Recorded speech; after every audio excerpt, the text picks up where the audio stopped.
Ahora, hola, hola, Yo- hola. Hola, buenas noches. por ahora no se te ve. Hola, hola. ¿Se me ve? ¿Se me escucha? ¿Si me podéis ir confirmando? A ver, me digáis. Hola, hola. ¿Estamos ya en directo o no? Yo no te veo.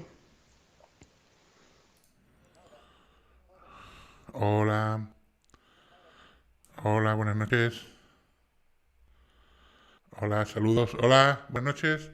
Saludos a todos. Los que veo por aquí por el chat: Cristina Vaquero, Jessica Hidalgo, Raúl López, Francisco José Vela Álvarez, Raquel AM, Kerry Copo, John, Pilar Mena, Cristina Rodrigo, buenas noches a todos. Vamos a esperar un poquito que se siga conectando la gente y ahora empezamos. Carlos, Sheila García, historias de terror. Ah, historias de terror. Ese es un canal que tiene unas historias. Son historias de terror. Si gustan las historias de terror y demás, está empezando ahora los chicos y tiene buen material. Podéis entrar y ver sus vídeos. Están bastante interesantes. Saludado que las historias de terror. Buenas noches. Gracias por estar por aquí. Vamos a esperar un poquito que se vaya conectando la gente.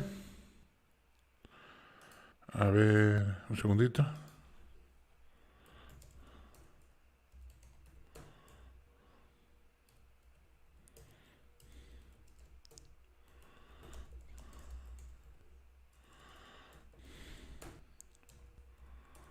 Vale, sigamos. Gracias por no dejar morir el caso. Gracias a vosotros por seguirlo. Y vamos, ahora hay bastante gente que está con el tema del Alcácer en internet. No soy el único. Hola, mi primer directo aquí. Hola, Isma. Alberto Márquez, buenas noches a todos. Buenas noches. Oh, YouTube está con muchos fallos. No lo sé, no he entrado en todo el día en YouTube porque estoy trabajando en la otra serie que estoy preparando, en la otra serie que tenemos en el canal y no, la verdad que no he estado hoy en YouTube, así que no sé si tiene muchos fallos o va bien. Vamos dejando el link. Muchas gracias, un saludo. A ti, Historia de Terror. Mariano Oro, buenas noches. Vamos a esperar un poquito. Eso, darle a like, sí, para que se vaya posicionando el directo. Como ya sabéis, cómo van funcionando los directos que estamos haciendo sobre el cáncer. Vamos sobre el vídeo del capítulo que hoy toca el tema yo creo que de los temas más importantes, que es el tema del descubrimiento de los cadáveres en la Romana. Y lo que vamos a hacer es que el capítulo este, que es el 3 y el 4 que son las cosas que no cuadran, el 4 no lo vamos a hacer, porque como trataremos hoy las cosas que no cuadran dentro del cáncer, pues no lo vamos a hacer hoy. No lo vamos a hacer, vamos a meterlo directamente en hoy. No, no hace falta ni que veamos el vídeo, porque es un recopilatorio de lo que vamos a ver en este. Y vamos a tratarlo hoy también. Y lo que sí quería era que voy a saludar a una amiga que nos va a echar un cable hoy porque a mí me he dado con un poco de lo que son las preguntas que soléis hacer por el chat, pero ella está en el chat y lo va viendo en directo. Y ella va a ir haciendo las preguntas y hablando también con nosotros, la tenemos en audio. Buenas noches, Jessica. Buenas noches, Trio. Hola, buenas noches. Confirmarme si se le escucha a Jessica, también se le escucha bien. Hola, buenas noches, ¿se me escucha? Ahora ya no lo da la gente del chat. Tú lo verás antes que yo porque yo te digo que me va con un poco de la... No sé por Sí, qué. Daimo me dice que se escucha raro. No sé. No sé. Sí, ahora A sí que ver. se escucha raro. No sé, yo la escucho bien. ¿No la escucháis bien vosotros o...? A ver, Buenas noches. Hola, Marta. a Hola, ver, Otto. a ver, un ¿Sí, se segundo. escucha? A ver, Hola, Isma. Sí, sí, creo que sí. Sí, Trio, se escucha. vale, perfecto. Pues ya está. Buenas noches, Entonces, Alberto. la aflojo un pelín para que no te acoples mucho. Ah, yo creo que está bien. Perfecto. Vale, perfecto. Pues entonces se escucha perfecto. Sí. Se escucha, a ti te escucha regular, se escucha perfecto a Jessica. ¿A mí regular? ¿Cómo? Yo te escucho bien, Trio. Espérate que voy a mirar mi micro, está bien configurado. No sé. Si se escucha, escucha bien. Si se escucha, vale, perfecto. Bueno, pues entonces se escucha perfecto. Bien, Sí. pues entonces ya sabéis cómo es la dinámica de lo que hemos estado. A Jessica sí, pero a ti se te escucha como ronco. Bueno, es que hoy no estoy moviendo la voz, ¿eh? Eso puede ser problema mío. Ya me lo han dicho que hoy tengo la voz muy varonil.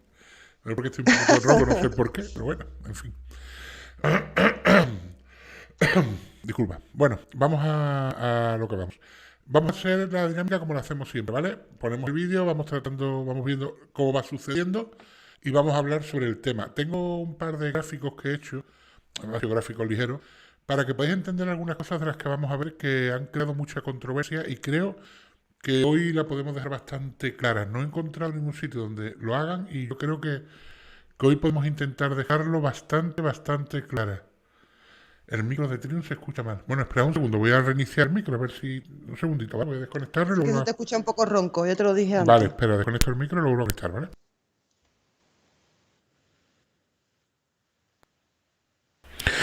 Hola, ¿se me escucha mejor ahora? Ahora se te escucha perfecto. ¿Ahora se escucha bien? Ahora sí. Perfecto, vale, pues será un problema del micro al conectarlo que se escuchaba Vamos a raro. preguntar por el chat a ver si ellos te escuchan también bien. Que os voy a decir ahora que voluntariamente quise crear. Bueno, las preguntas las vamos a ir dejando para cuando vayamos un poquito más adelante, ¿vale? Vamos a empezar a ver el tema de cuando descubren los cuerpos en la romana y vamos a entrar en materia porque este tema es bastante largo y nos interesa comenzar a entrar en materia, básicamente. Yo creo que sería lo suyo, ¿vale? Así que, bueno, comenzamos con el vídeo y vamos comentando, como hacemos siempre. Aquel fatídico día 27 de 1993, los apicultores Gabriel y Sala salieron a las 9 o 9 y media de la mañana desde Montreuil para comprobar sus colmenas y según sus propias declaraciones tardaron en torno a media hora o 3/4 en llegar a la partida de la romana, ya que el camino era muy malo. Ambos viajaban en una furgonetilla Renault 4 F6 y hacía como... Un segundo que parece que no se escucha el vídeo. Llegaron, aún hacía frío, no era el momento de ver las colmenas, ya que... Un segundo, no sé qué problema hay, dicen que no se escucha el vídeo. Vamos a hacer lo mismo, vamos a reiniciarlo. Un segundo, ¿vale? Vamos a reiniciar el vídeo, a ver si hay algún problema. Un segundito. A ver qué problema hay. Pues raro, lo estaba probando y creía que se escuchaba. Ay, Dios mío, un segundito. Que yo lo he quitado, lo voy a volver a poner. A ver si ha sido un problema.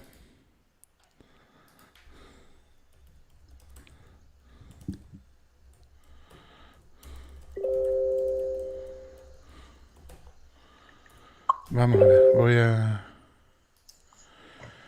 buscar el vídeo ahora. Aquí está. Aquel fatídico día 27 de enero de 1993, los apicultores Gabriel Aquino González y José Sala salieron a las 9 o 9 y media de la mañana desde Montreuil para comprobar sus colmenas y según sus propias declaraciones tardaron en torno a media hora o 3/4 en llegar a la partida de la romana. A ver si ahora lo podemos ver en condiciones. Era muy malo. Ambos viajaban en una furgonetilla Renault 4 F6. Esperad porque ahora el que no lo escucha soy yo, ¿vale? Un segundo. Ay. Capturador de vídeo, no. Fuente multimedia, esto es. Propiedades, no. Esto no es tampoco.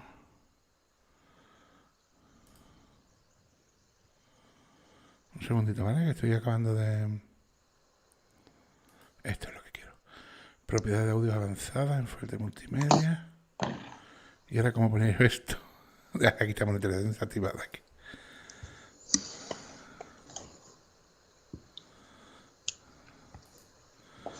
A ver, creo que era aquí.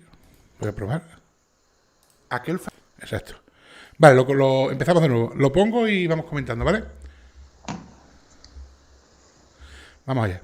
Fatídico día 27 de enero de 1993, los apicultores... Confirmame si se escucha, ¿vale?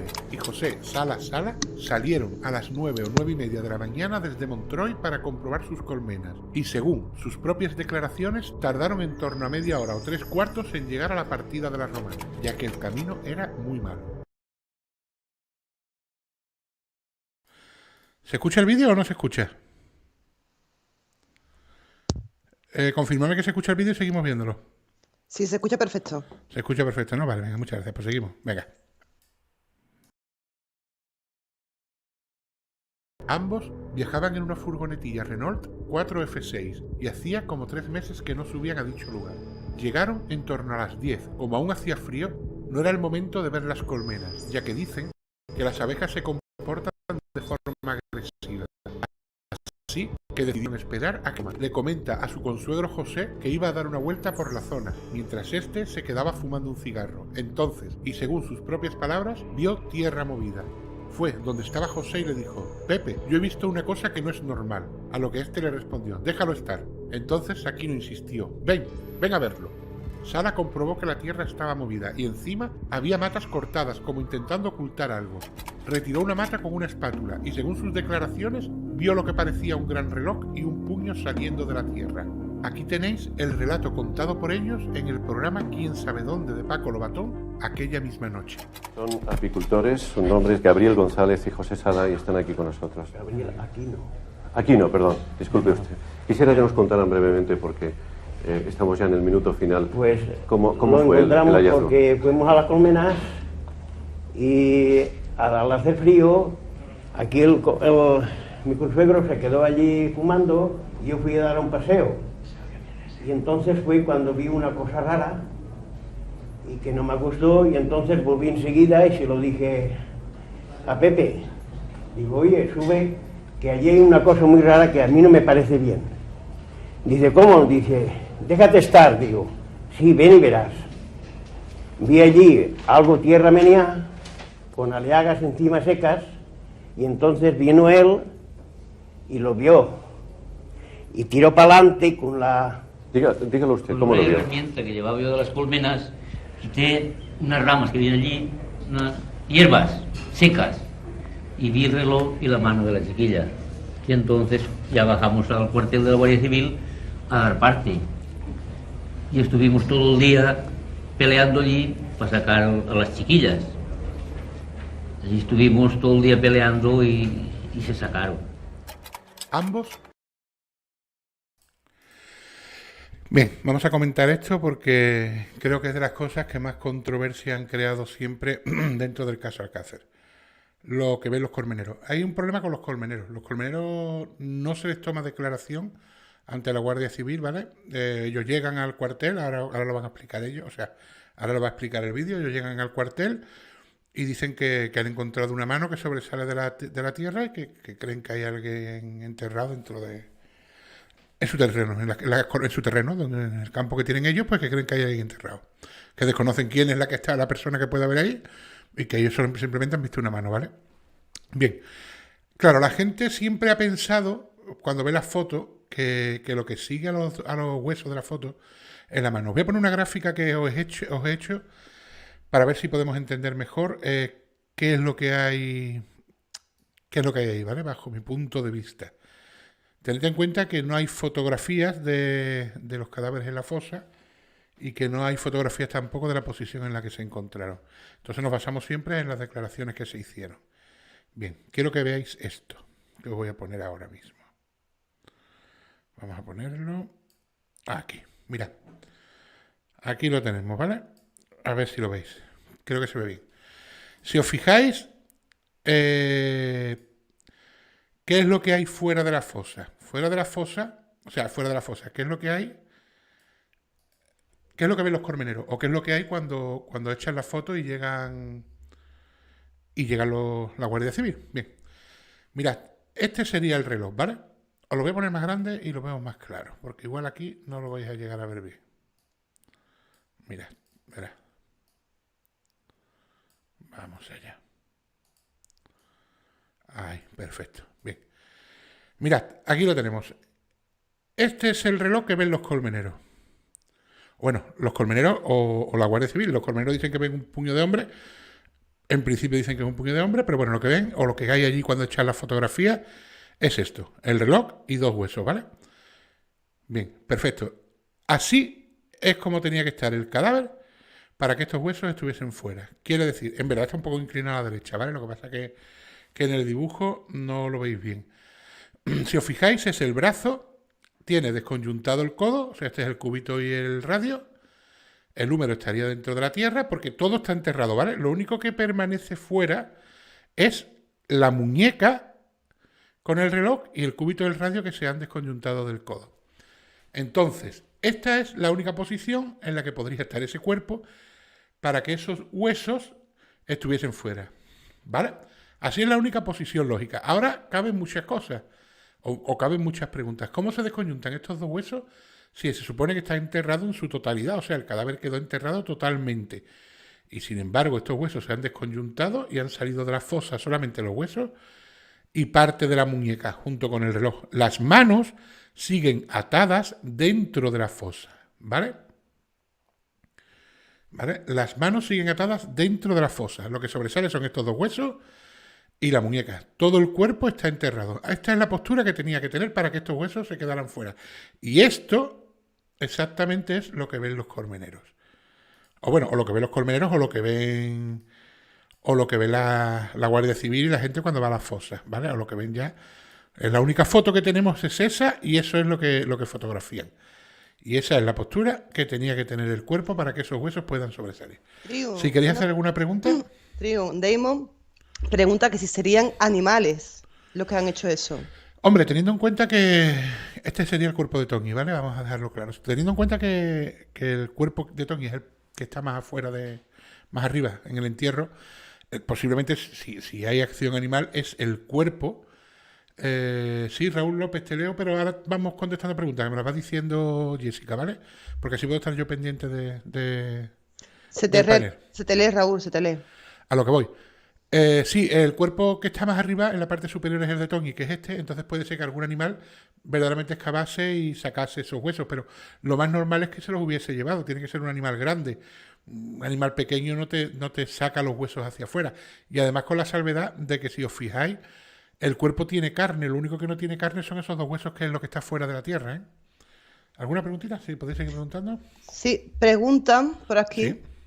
que los colmeneros vieron un puño de hombre. Sí, los colmeneros dicen que ven un puño como de hombre. Hay que tener en cuenta varias cosas. Primero, que los colmeneros no prestan declaración ante la Guardia Civil el día que descubren la mano saliendo de la fosa, ¿vale? Los colmeneros llegan, ven lo que ven y van a la Guardia Civil y cuando ellos prestan declaración es 3 años después, o 4, porque esto fue en el 93 y el juicio fue en el 97, 4 años, cuando prestan declaración en el juicio. Entonces, hay que tener en cuenta varios factores. Los colmeneros son gente mayor, no eran muy mayor entonces, pero bueno, sus 50, 55, 60 años. También no eran personas, ¿cómo te diría yo?, con una cultura exagerada, ¿no? Yo verdaderamente dudo mucho que hubieran visto nunca unos huesos saliendo del terreno, o hubieran visto incluso un esqueleto, no lo hubieran visto, no lo habían visto nunca. Entonces, claro, está todo envuelto en matorrales, porque por lo visto aquello tenía muchos matorrales encima. Ellos llegan, despejan un poco los matorrales y tal, y ven un reloj. Para mí que ellos lo que vieron fue el reloj, que era un reloj bastante grande. Luego podremos discutir si el reloj era de Tony o no era de Tony, porque se habla mucho de un reloj de Mickey Mouse y demás, ¿vale? Pero bueno, ellos lo que ven es ese reloj. Entonces, claro, ¿se pudieron confundir los colmeneros? ¿Pensaron que vieron ellos una mano y vieron eso? Podría ser. Es verdad que tanto José Salas como Tomás Aquino, en el juicio cuando le enseñan las fotos dicen que no, que ellos huesos no vieron, que ellos vieron puño y mano. Entonces, depende de lo que nos queramos agarrar. O vieron puño y mano o su mente les hizo creer que lo que estaban viendo era un puño y una mano, cuando en realidad era un hueso con un reloj y un trozo de muñeca. Daos cuenta también el estado en el que se encontraba, un estado de putrefacción bastante avanzado, una mano muy negra, un brazo muy negro, muy podrido. Y entonces, claro, no sé, puede ser que vieran un brazo en realidad y al final fuera toda una mentira, o puede ser simplemente que la mente les jugó una mala pasada y 4 años después ellos, muchas veces te imaginas algo y cuando llega el momento piensas que lo que has visto es una cosa y cuando en realidad es otra. ¿Alguna preguntita más? Aquí dice Seila García, y no deberían de haber hecho una redacción firmada de lo que cuentan y cómo lo cuentan, porque eso se supone que es una denuncia. Lo más normal es que si no el mismo día que se accede a la fosa y se hace todo lo que es el levantamiento de los cadáveres, si por lo menos al día siguiente los colmeneros deberían de haber prestado declaración ante la Guardia Civil de, primero, por qué subieron a la Romana, a qué hora subieron, con qué intención, cómo lo descubrieron el cadáver, porque ellos no prestan declaración ante la Guardia Civil, ellos lo hacen en el juicio. Y siempre hay que tener una cosa clara, cuando pasa algo o sucede lo más mínimo, hay que tomar declaración en los primeros momentos, porque es cuando la mente tiene las cosas más frescas. Con el paso del tiempo pasa esto, que la mente es muy selectiva y al final te hace ver cosas que no son lo que ha sucedido, porque tu mente va creando una fantasía o va rellenando unos huecos donde hay unas incógnitas que tú no las desvelas, ¿no? Entonces la mente hace eso. Por eso los colmeneros no le tomaron declaración. Pero vamos, no tomaron declaración a los colmeneros, no tomaron declaración al enterrador, o sea, al de los muertos, como le llaman ellos, al hombre de los muertos, y no tomaron declaración a nadie. Ellos fueron arriba, desenterraron, cada uno para su casa, y cuando llegó el juicio declararon en el juicio.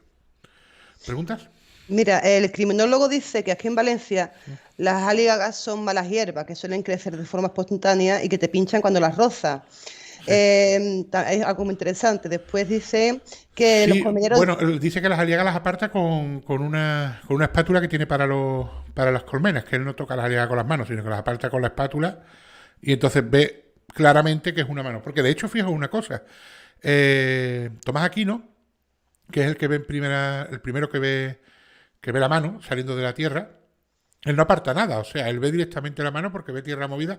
Tampoco sé cómo ve tierra movida porque aquello era todo, como hemos dicho el otro, de aliaga y Claro, rama dice, seca. por ejemplo, Alicia dice que él dijo que era una mano ósea, sería una mano con carne, lo que vio. Bueno, José Salas dice que ve, porque Tomás Aquino es el que dice que ve mano, que ve carne, y José Salas dice que ve hueso con un reloj.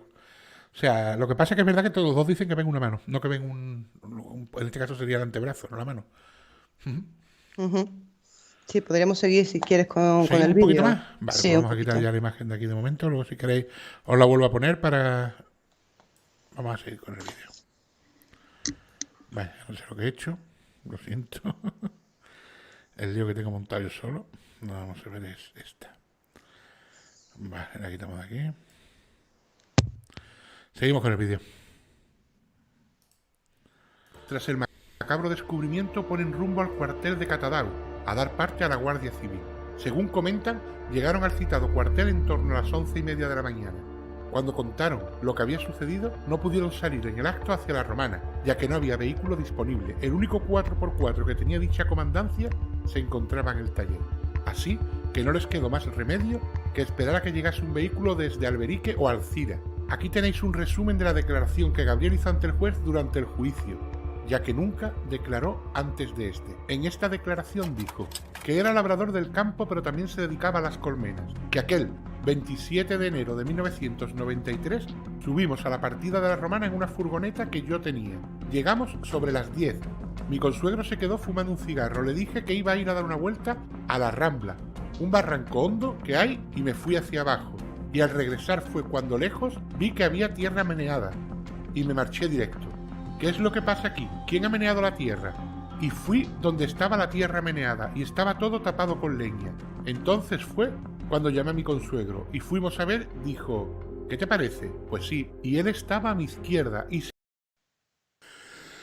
Una cosita, Tomás Aquino dice que va a dar una vuelta de donde ellos están las colmenas, que es donde dejan los coches prácticamente, a donde está la fosa. Hay por lo menos 600 metros, ¿eh?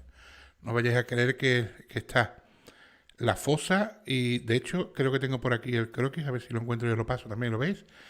Pero no vayáis a pensar que está la fosa y automáticamente la fosa y las colmenas. No, no. De donde están las colmenas a donde está la fosa a la que se dirige Aquino dando la vuelta, o el paseo ese que dice que da, hay aproximadamente unos 600, 700 metros, y además de un terreno muy abrupto. No es un terreno fácil de caminar, ni un terreno asfaltado, es campo y además lleno de piedras. De hecho, si os fijáis en Aquino, que hay bastantes imágenes suyas, es una persona que por lo menos parece que no es, que es bastante, se ve bastante torpón, ¿vale? No se ve una persona súper ágil, igual si lo era, pero vamos. Mirad, os pongo aquí el croquis, ¿vale? Ellos tienen la fosa justo donde está la caseta de la Romana. Tenéis ahí las colmenas y tenéis los coches, ¿lo veis? Se ve perfectamente en el croquis. Bueno, pues la fosa, si os fijáis, está muchísimo más hacia adelante, ¿vale? Es que aquí no puedo dibujar porque no sé cómo se hace, pero bueno, está ahí muchísimo más adelante, ¿vale? Aquí tenéis el croquis, hay unos 600 metros, desde donde ellos dejan los coches y están las colmenas hasta donde está la fosa, ¿vale? Bueno, pues sigamos entonces, ya hemos visto esto. ¿Hay alguna pregunta, Jessica, con respecto a Pues esto? mira, Flores ha dicho algo que, bueno, me ha llamado la atención. Dice Flores, 3 asesinatos de 3 niñas y la Guardia Civil sin cámara de fotos. Lo dice por el tema del reloj y Sí, tal. bueno, a eso de la cámara de fotos vamos a llegar dentro de un Sí, ratito por y lo eso vamos a no te lo he comentar cuando lleguemos. dicho. Después han dicho también que la periodista británica Murray fue quien Sí. hizo de anzuelo para sacar a Fernando de Eso España, ¿no? Fernando García. dice Fernando García, que Murray es la que se lo lleva a él, que le sirve de gancho para sacarlo de España, exacto. Claro que estuvo Sí, tanto luchando para que... Eso es lo que están comentando por aquí por el chat, ¿no? vale. Como sabían que ese desastre solo lo podía llevar a cabo sin Fernando García y lo mandaron para Londres al pobre. Bueno, eso dice Fernando García, y como yo siempre digo, es el padre y no tenemos por qué ponerlo en entredicho. Él sabrá mejor que nadie si lo llevaron o se fue él, y si él cuenta que lo llevaron, pues tendrá sus razones. Vamos a seguir viendo y seguimos comentando. De acuerdo. Se adelantó a la orilla y quitó una liaga, una mata, de encima que había varias ramas, y entonces, al levantar para arriba con una espátula para menear los cuadros, con eso apartó la liaga grande. Fue cuando salió una mano así tapada y un reloj. Al mostrarle una foto de la mano con el reloj que reza en el sumario, aquí no contesta. Yo de esa foto no sé. Yo no sé si vi eso. No sé ni lo que es. Le enseñan una foto de la fosa que está en el sumario y responde. Que yo recuerde ahora, la fosa no estaba así. Estaba tapado con leña, con varias latas y la liaga esa de encima. Pero yo, esa foto, no. En cuanto a los huesos de la foto dice, esos huesos yo no los vi. No. Lo que se veía era mano, no huesos, pero esos huesos y demás, de todo eso no. La declaración prosigue. Cuando vi el reloj y la mano, le dije a mi consuegro, vamos, y dijo, ¿dónde?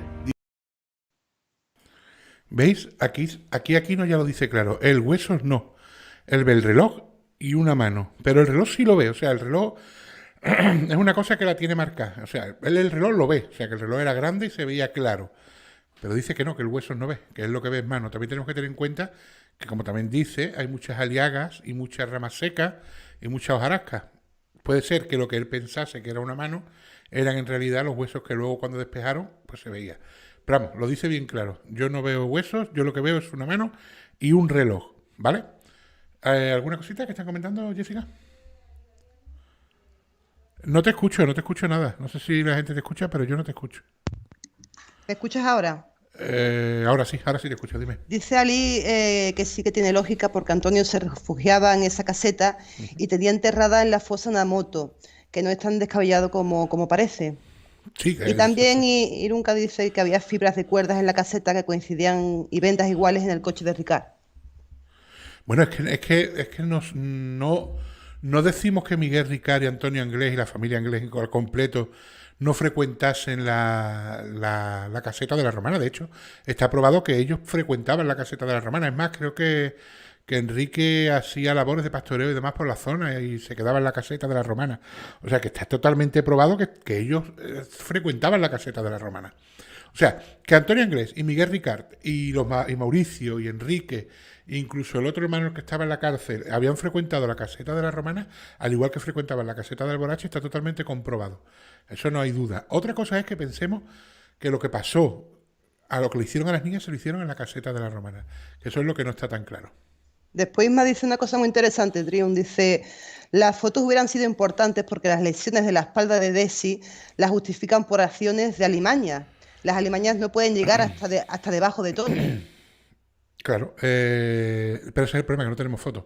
Como yo digo ahora más adelante, una foto vale más que 1000 palabras, pero aquí tenemos muchas palabras, pero muy pocas fotos.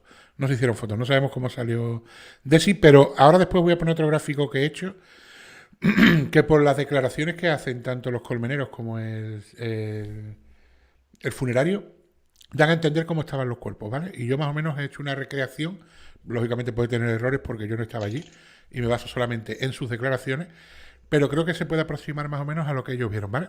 Así que vamos a seguir y... ¿O tienes alguna cosita más que decirme, Jessica? No, por ahora no, por ahora no. Vale, pues sigamos entonces.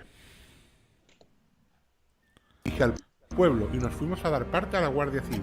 Llegamos al cuartel sobre las 11:30 o por ahí. En el cuartel me dijeron que no había vehículo para subir y teníamos que esperar a que llegaran de Alcira o Alberique o un sitio u otro. Estos guardias llegaron ya tarde, después de la 1. Vino un señor con un coche negro, iba un señor y un compañero. Y fue cuando el sargento me dijo, Gabriel, vete con este señor y que Pepe se quede aquí a aguardar a los que vienen de Alberique o Alcira. A la 1:30 salimos de Llombay. Durante el trayecto, estos señores vestidos de calle no dijeron nada, iban callados. Yo iba al lado del que iba de chofer, porque el compañero me dijo que me sentase delante y le indicase el camino. Dejamos el coche donde habitualmente se deja, ya que no pueden subir hasta allí, y yo les indiqué dónde dejarlo. Estos señores cogieron un macuto, uno al cuello y el otro una bolsa como de zinc, y nos metimos dentro los tres, y cuando llegamos ahí dije, mírelo, y dijeron, sí, tienes razón, y dejaron los trastos, tendieron un plástico, sacaron una bolsa con guantes, a mí me dieron unos guantes de esos que llevan los médicos. Una cosita, vamos a parar en este punto. Las dos personas que suben con Tomás Aquino son dos policías judiciales que van de paisano, ¿vale?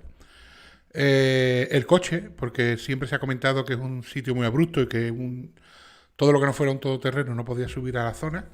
De hecho, se cree que una de las contradicciones que hay es que era muy difícil que un coche como el de Miguel Ricard, que era un Opel Corsa chiquitito, cargado con 5 personas, pudiese subir a la Romana en esa época, que estaba el terreno fatal, porque ahora dicen que está un poquito mejor, pero en aquella época estaba fatal. El coche que tenían ellos era un Citroën BX. El Citroën BX, para los que no lo conocéis, los Citroën BX empezaron a meter el sistema este que tiene Citroën de regulación de suspensión. Entonces tiene una particularidad, y es que ellos le dan a una ruedecita y entonces lo que es el coche se eleva y entonces queda bastante elevado y pueden coger caminos que son bastante abruptos, ¿vale? Caminos que no podrías coger, por ejemplo, con otro tipo de coche, con un BX se podían coger por ese motivo, porque podía subir la suspensión totalmente y quedaba el coche súper elevado y no daban los bajos cuando tenías que subir por un terreno como era el terreno que había hacia la caseta de la Romana. ¿Alguna cosita, alguna pregunta? Pues mira, me dice, Fernando García dijo el otro día que su hija llevaba un día muerta, pero en ninguna autopsia dice eso. Incluso la de Frontela dice que las 3 niñas llevaban entre 10 y 11 semanas muertas. Sí, no. Fernando García dice que su hija muere el día antes o 2 días antes de ser encontrada. ¿En qué se basa? Bueno, pues se basa en que su hija, concretamente ella, las otras no, pero ella sí, tenía los órganos internos súper bien conservados. O sea, el corazón estaba casi intacto, la vesícula biliar, que desaparece creo que es a los 3 o 4 días de morir una persona, estaba intacta, la vejiga estaba intacta, el estómago estaba intacto. Entonces incluso encontraron 25 centímetros cúbicos de sangre líquida dentro del cadáver. Entonces, Sí, eso es lo que están comentando ahora en el chat. en eso se basa Fernando García, que su hija estaba viva por ese motivo. Frontela y el resto de forenses no dan esa fecha. Pero también es verdad que Frontela tampoco asevera nada, o sea, tampoco te lo dice claramente. Entonces, queda esa incógnita. Si verdaderamente llevaban 75 días, ¿por qué el cuerpo de Miriam se preservó tan bien? ¿No? Porque no el cuerpo, el interior del cuerpo se preservó tan bien en tan buenas condiciones. ¿Alguna cosita más? Sí, no, hay preguntas sobre cómo llegaron las niñas allí, ¿no? Por ejemplo, Raquel dice que con la cazadora al revés, con el cuerpo destrozado, y se supone que fue caminando hasta la fosa. No tiene mucho sentido, dice Raquel. Se supone que andaron bueno, según la versión oficial, desde la caseta de la Romana, que como he dicho antes está a unos 700, 700 metros de donde finalmente hicieron la fosa. Se supone que van andando y también se supone que las crías están hechas polvo, o sea, tienen el cuerpo súper castigado. Incluso creo que el mismo Ricard en la declaración dice que Antonio Anglés lleva una cogida casi en volandas porque no puede caminar y que le ayuda a las otras dos. La chaqueta la llevaba del revés porque por lo visto tenía el hombro sacado de sitio, desconyuntado, y entonces le colocaron la chaqueta del revés para que no llevara el brazo colgando, ¿vale? ¿Alguna cosita más? No, por ahora creo que podemos Pues seguir. sigamos. Me dijeron, vamos, a ver si damos una vuelta hasta que llegue el juez de Alcira. De unos matorrales, el señor más alto sacó una chaqueta vaquera y 3 cinturones. Yo no vi cómo la sacaba, cuando me la enseñó ya estaba allí. Este señor exclamó que ya sabía quién estaba en la fosa, que eran las 3 niñas. que aquella chaqueta era de Toñi y los cinturones de cada una de ellas. Entre el otro compañero y yo encontramos 2 o 3 pedazos de papel que resultaron ser el volante del Hospital de Valencia a nombre de Enrique Anglés. Lo leyó con una lupa el señor de Paisano, porque yo no pude leer nada. Vi 2 o 3 papeles. Los otros 17 no sé de dónde salieron. Ya eran... Fijaos lo que dice aquí Tomás Aquino. Él ve 2 o 3 papeles, los otros 17 no sabe de dónde salieron. Y por lo visto los encontró súper rápido, porque él llevó 2 o 3 papeles y al ratito ya estaba el otro con todo el puzzle hecho y con la lupa leyendo que era Enrique Anglés, Camín Real número tal y tal. O sea que ya tenía la dirección y el nombre del primer sospechoso y fue nada más llegar. Y de hecho es que no tiene sentido ninguno que pongan a un civil a buscar pruebas en lo que se supone, lógicamente, es la escena de un crimen, porque si hay un enterramiento hay una escena de un crimen, es un crimen, ¿no? Uno no se autoentierra. Entonces es algo incomprensible que le dieran 2 guantes de cirujano y lo pusieran a buscar pruebas, ¿vale? Vamos a seguir. Entre las 2 y pico o las 3 de la tarde, cuando subieron 2 coches de la Guardia Civil. El capitán llevaba un coche y el teniente el otro, que habían en torno a 4 o 5 guardias más. Entonces esperamos a que llegase el juez de Alcira, y llegó acompañado de una señora que era la única mujer que había. Cuando el juez llegó y vio el lugar, dijo: vamos a ver lo que hay ahí. Empezamos a sacar tierra con las manos. No teníamos herramientas hasta que llegó el guardamontes, y yo le dije a la Guardia Civil que lo dejasen pasar, que ese hombre conocía el terreno. Este sacó varias herramientas que traía en su coche. Nos pusimos todos a cavar. Allí cavamos 3 o 4. Yo también cavé. Cuando estaban descubiertas, el teniente se tiró dentro de la fosa para sacarlas. Fijaos lo que son las cosas. Van a desenterrar un cadáver, en principio uno, porque no saben si hay 3. Ellos piensan primero que es uno. Y no se llevan ni una herramienta. No llevan nada. No van preparados para nada. Ellos tienen las herramientas porque da la casualidad que el guardabosques, Bejaleo o lo que sea, se acerca y es Tomás Aquino el que le dice: oye, deja pasar a ese hombre que lleva herramientas y tal y puede echarnos un cable y además conoce la zona. O sea, fijaos lo que es la cosa. Van a desenterrar un cadáver sin herramientas y además van con un montón de horas porque arriba ya estaba Aquino y tal, pero cuando empiezan a desenterrar es cuando ya sube el juez de Alcira con la Guardia Civil que faltaba y con todos los demás. O sea que ellos van tarde y no llevan nada. No sé cómo pensaban desenterrar los cadáveres. Si no llega a pasar el guardabosque, lo hubieran tenido que hacer a mano. ¿Alguna cosita, Jessica? Pues aquí están en el chat hablando de los papelitos, ¿no? Los dichosos papelitos que no se pueden explicar cómo con lo que llovió, con los vientos, aparecieran tan bien, ¿no? Ese nombre tan claro. Sí, porque además, claro. además la parte de los papelitos que mejor se ve es la parte en la que aparece el nombre y la dirección. Exacto. Es raro, es raro. Es verdad que dicen muchas veces, bueno, es que como ellos frecuentaban aquella zona, los papelitos no tienen por qué tirarlos exactamente el mismo día que matan a las niñas, pueden haberlos tirado días antes. Más al favor de la gente que piensa que qué hacían allí, porque cuanto más tiempo pasan allí, menos probabilidades hay de que hubiesen estado cerca de la zona. Dicen, no, es que se quedaron enredados en unos matorrales y tal. Vamos a ver, encuentran los papelitos los encuentran en 0 comas. Quiero decir, ellos llegan arriba, le dan los guantes a Aquino y los papeles aparecen. Ellos llegan sobre las... Pongamos, porque según dicen, llegan a la comandancia de la Guardia Civil sobre las 11. Mientras llegan estas 2 personas y tal, que son las 12:30 a la 1. Y luego, el resto llega a las 3 de la tarde, creo que es, o las 3 y poco. Son 2 horas. En 2 horas ya tenían todos los papelitos encontrados y totalmente reconocidos ya a Enrique Anglés y calle Camín Real. O sea, ellos ya en 2 horas habían encontrado todos los papelitos para implicar a esta persona. Yo no digo que no estuvieran los papeles o que no aparecieran, pero estaban ahí, que estaban pegados, porque fue en el acto, fue un segundo lo que tardaron en encontrarlo. Al igual que encontraron los papeles y encontraron también las 3 chaquetas, las chaquetas, los 3 cinturones, que incluso una de estas personas que va vestido de negro dice, ya sé quiénes están ahí, son las 3 niñas que se desaparecieron de Alcácer porque este cinturón es de Toñi y esto de fulanito y esto de menganito, cuando sabemos muy bien que la ropa de la niña la llevaban puestas, o sea, no aparece ropa de la niña fuera de la fosa. ¿Alguna cosita? Después dice Raúl López que son cabezas de turco, pero no podían estar vivos uno de los dos, porque se echarían todo el garete Seguía el plan Algarete, Bueno, ¿no? hay una Y cosa, cada uno tenía su papel, uno muerto y el otro en la cárcel. hombre, hay una cosa muy clara.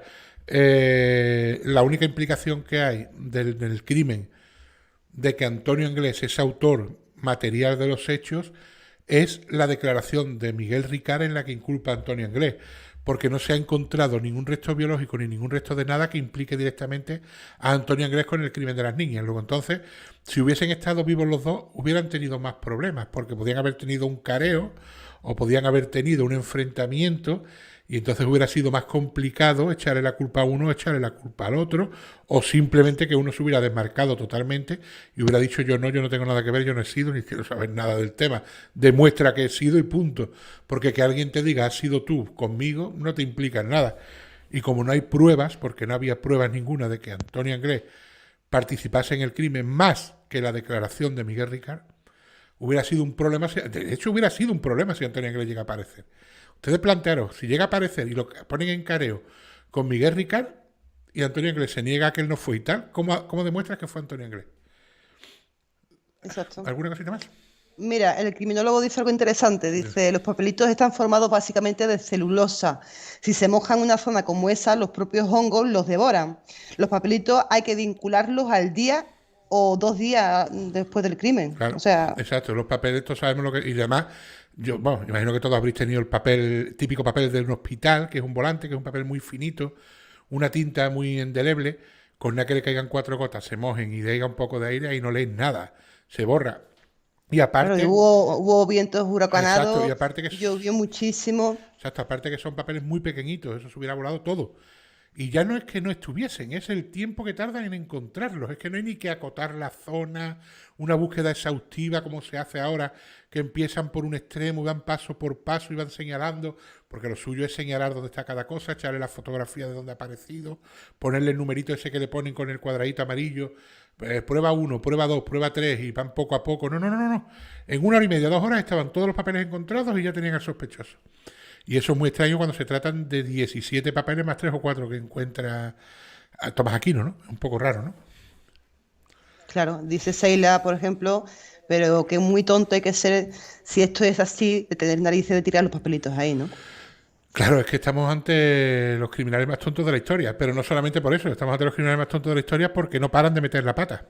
Ahora, eso sí, son muy tontos para tirar los papelitos, o sea, Antonio Inglés es muy tonto para tirar los papelitos, pero luego es el puto amo para escaparse y montar una fuga que no la hace ni el torete, o sea... Antonio Inglés es muy tonto porque tiene unos papelitos que lo implican, pero luego es fenómeno para escaparse, eso sí. Para dejar papelitos y luego para dejar sus fotografías de su estado actual en un chalet cuando está en plena fuga, también es muy torpe.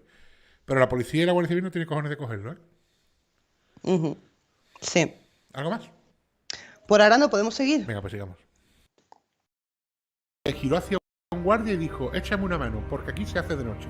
El teniente la cogió de la parte de los hombros y los 2 guardias la cogieron de la parte de las piernas y sacaron primero a una, luego a otra, hasta que sacaron las 3.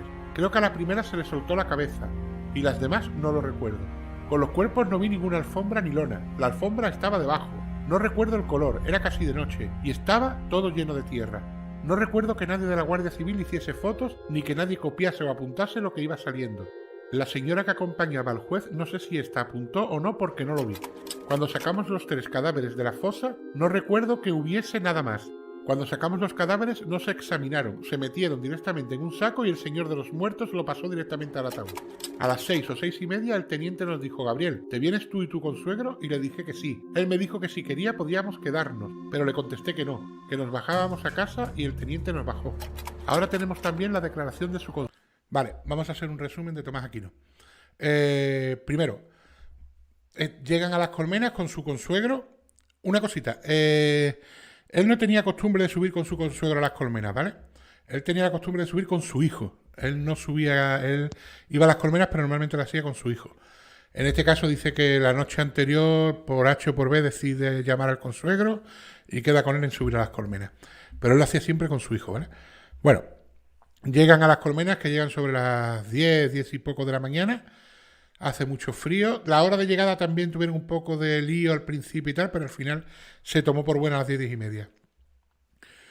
Llegan a Las Colmenas, hace mucho frío. Como hace mucho frío, le dice a su consuegro, que oye, que se va a dar una vuelta por allí y tal, mientras hacen tiempo a que caliente un poquito el sol, porque por lo visto las abejas con el frío son muy agresivas y tienen que esperar a que el sol caliente un poco. El consuegro dice que vale, que se va a quedar fumando allí en las colmenas, se queda fumando y el otro pues se va a caminar por allí. Se aleja a 600, 700 metros por un terreno súper abrupto, andando por allí 600 metros, pues ten en cuenta una cosa, las niñas para ir desde donde las ve Dolores Badal a Color tienen 500 metros y hacen autostop para 500 metros. Este hombre va desde las colmenas a la fosa, que son 600 metros, por dar un paseo tonto, ¿vale? Así que fijaros la incoherencia. Bueno, va a 600 metros andando por allí por el campo, cuesta arriba, cuesta abajo, piedra para acá, piedra allá, y ve un matorral, muchas hojas, mucho tal, y él ve tierra movida bajo el matorral, sin mover la hierba, pero él ve la tierra movida. Qué cosa más rara, tierra movida, tal, se acerca, mira por encima y ve una mano, se asusta, va en busca de su consuegro, otros 600 metros para allá, claro. Oye, mira, Pepe, que he visto esto, para acá, para allá, ven conmigo, ¿no? Yo para allá, ven conmigo. Se va Pepe con él, allí a tal, con una espátula de una colmena, separa las hojas, mira, pum, oh, mira, ¿verdad? Pues es una mano. Pues vámonos a la Guardia Civil, vamos a dar parte. Bajan a la Guardia Civil, que se supone que llegan sobre las 11 y algo de la... Bueno, otros 600 metros para el coche, claro. Ya han dado, entre ir y venir, han dado 600 y 600, 1 kilómetro 200, 600 y 600, o sea, se han dado en una hora 2 kilómetros 200. Llegan al cuartel de la Guardia Civil, mire usted que hemos visto esto y tal y cual, total, dicen que es sobre las 11, 11 y pico de la noche, perdón, de la mañana, y que la Guardia Civil en ese momento no tiene vehículo para poder subir arriba, cuando podían haber cogido perfectamente, me he dicho, oye, mira, pues subirnos en la furgoneta vuestra, por lo menos a uno, y vamos viendo qué hay por allí. Pero bueno, no lo hacen. Vamos a esperar a que venga un vehículo del otro puesto, de la comandancia y tal, porque el nuestro está en el taller. Eso es totalmente creíble, ¿eh? Estamos hablando del año 93, la Guardia Civil de los pueblos tenían 2 coches y los coches estaban reventados. O sea que también me lo puedo creer que no tuvieran coche. Pero bueno, podían haber ido en uno de ellos. La cosa, esperan a que venga un tal y en ese momento llegan 2 personas de paisanos con un Citroën BX. Estas personas de paisanos son policía judicial, según sabemos después. Le dice el comandante, creo que es el de la Guardia Civil, que está allí, le dice, oye, Tomás, vete con ellos para arriba y va enseñándole el terreno y tal, mientras se queda aquí José para que nos indique para subir luego.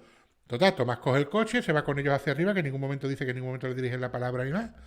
Llegan arriba, paran el coche allí donde están las colmenas y lo lleva a la fosa. Ve la fosa y dice, pues verdad, aquí hay una cosa. Sacan un plastiquito blanco, ponen un plástico en el suelo, le dan unos guantes al colmenero y dice, pues vete por ahí a ver qué pruebas encuentras por aquí. Que no sé qué pruebas va a buscar porque ni él sabe lo que es una prueba, ni mucho menos. No está acostumbrado, una persona totalmente neófita en ese tema, pero bueno, le dan unos guantes y lo ponen a buscar pruebas.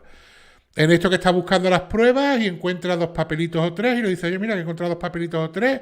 El otro que coge los papelitos los junta con los 17 que ya había encontrado él por su cuenta, coge una lupa, mira, pues aquí ponen, ya sabemos quién es, Miguel Ricard, o sea, Enrique Anglés en la calle Camino Real. Vale, bueno, dice que lo lee el otro con la lupa porque él ni los ve.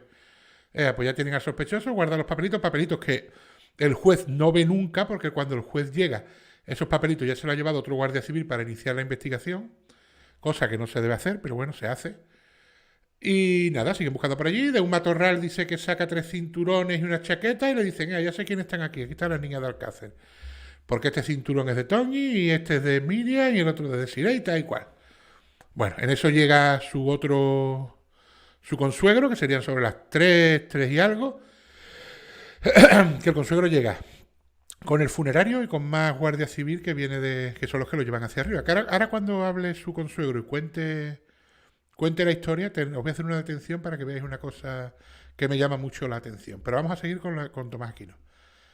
Total, llega su suegro y tal, su consuegro, y él no es el que se mete primeramente, sino que es su consuegro con el funerario dentro de la fosa, desentierran a la primera chica, al cogerla se les cae la cabeza y la meten en una caja y tal, en una caja porque el funerario nada más llevaba una caja, ya lo veremos más adelante. La meten en una caja, oye, que se nos va a hacer de noche y tal, aquí tenéis que echar un cable todo, se meten todos ahí, pum, pam, pim. A las 6 de la tarde tienen a las 3 niñas desenterradas. Por eso cuando dice mucha gente que era de noche, no. Las niñas salen de la fosa siendo de día. Lo que se hace de noche es cuando están esperando a que lleguen las cajas. Pero las niñas salen de día, ¿vale? Y una vez que tienen a las niñas ya... No, te tengo que hacer un inciso. Dime. Mira, MIS dice que cómo pueden pedir a los colmeneros que les ayuden a levantar los cadáveres. ¿Cómo permitió eso la comisión judicial? Que no lo entiende. Es que es lo que yo digo siempre. No solamente levantar los cadáveres, ¿cómo se le puede permitir a los colmeneros que busquen pruebas de un crimen? Pero bueno, lo de los cadáveres pone más el grito en el cielo, porque cuando llega el juez de instrucción, que es el que dirige todo, tengamos en cuenta una cosa, tomemos esto como si fuera una orquesta de música. Aquí está el juez de instrucción, que es el que tiene que dirigir todo el proceso. Quién echa las fotos, a qué se le echan las fotos, cómo se echan las fotos, quién desentierra, cómo se desentierra, qué se hace cuando se desentierra. Bien, aquí no puede tomar una persona que haya allí una decisión por motu propio, tiene que tomarla porque se lo dice el juez, que es el que tiene toda la autoridad en el levantamiento del cadáver. De hecho, no se toca un pelo de un cadáver hasta que no llega el juez. Pues se consintió. Levantaron los cadáveres y no solamente uno, lo levantaron los dos. El José se mete en el primer cadáver y luego lo pasa tan mal que se quita de en medio y sigue su suegro Tomás Aquino, ¿vale? Pues a lo que voy. Entonces, a las 6 de la tarde han acabado. El teniente de la Guardia Civil le dice, oye, Tomás, que nosotros vamos a bajar y tal para abajo ya para el pueblo. Si te quieres venir con nosotros te vienes, o si te quieres quedar te puedes quedar y seguir, ¿eh? O sea, como diciendo, oye, que si te quieres quedar aquí y tal y quieres cotillear, pues te quedas, ¿no? Entonces dice que dice, no, mira, pues nos vamos con usted y tal, y se van los dos, ¿vale? Esa es la declaración que hace Tomás Aquino de lo que ve aquel día. Y la hace en el juicio, porque no te le toma declaración ante la Guardia Civil. Bien, ¿alguna preguntita con respecto a esto? Pues no, está todo, bueno, todo el chat está que arde, se puede decir, Sí. por el tema de que se hizo mal a propósito, que todo fue Bueno, yo intencionado, siempre, sí, que hicieron palanca con un palo para sacar los cuerpos, que es una yo vergüenza. siempre digo una cosa, ¿se hace mal a propósito? No. Yo creo que se manda a la gente inadecuada. Entonces, claro, para hacer las cosas malamente no hace falta que estén compinchados todo el mundo. Falta solamente que a los que mandes allí no sepan cómo se hace ese trabajo. La Guardia Civil tenía dos departamentos, que uno era los... Claro, Triun, una cosita, Cristina Vaquero está diciendo algo que, bueno, tiene toda la razón, es que mandaron a los delitos económicos. Ahí voy. La Guardia Civil tenía dos departamentos, delitos económicos y delitos contra las personas. Por una casualidad del destino, de estas que tiene el destino, que tuvo el destino en este caso, resulta que tanto la UCO, que era verdaderamente la que estaba llevando la investigación del caso, y la UCO sí tiene preparación para hacer un levantamiento de cadáveres, le tocaba relevo y en lugar de esperar a que llegara el relevo de Madrid en Valencia y después marcharse ellos, el relevo que descansaba a Madrid, decidió el que fuese, que los miembros de la UCO se desplazasen a Madrid y luego con los que estuviesen en Madrid, el otro contingente pues se desplazase a Valencia. En esa ventana de oportunidad que se le llama es cuando aparecen los cadáveres, que son 16 horas, que en Valencia no hay miembros de la UCO. Y también da la casualidad, la segunda casualidad, que cuando encuentran a los cadáveres, pues el Departamento de la Guardia Civil de Crímenes contra las Personas, pues está de descanso, ese día les tocaba descansar, cosa que no entiendo porque si aparecen tres cuerpos, la Guardia Civil siempre está en alerta, se supone, ¿no? Se le llama, oye, mira que aparece el cuerpo que te tienes que reincorporar. E imagino que se hubiera reincorporado sin ningún tipo de problema, pero bueno. Entonces da la casualidad de que no hay nadie que haya levantado cuerpos en ese momento para levantarlos. ¿A quién mandan? A los de delitos económicos. Y los de delitos económicos, su trabajo no es levantar cuerpos. Por lo tanto, no sabe cómo se hacen.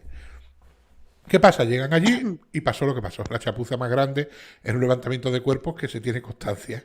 Habrá habido muchas, ¿vale? Pero tan mediáticas como esta dudo que haya tantas.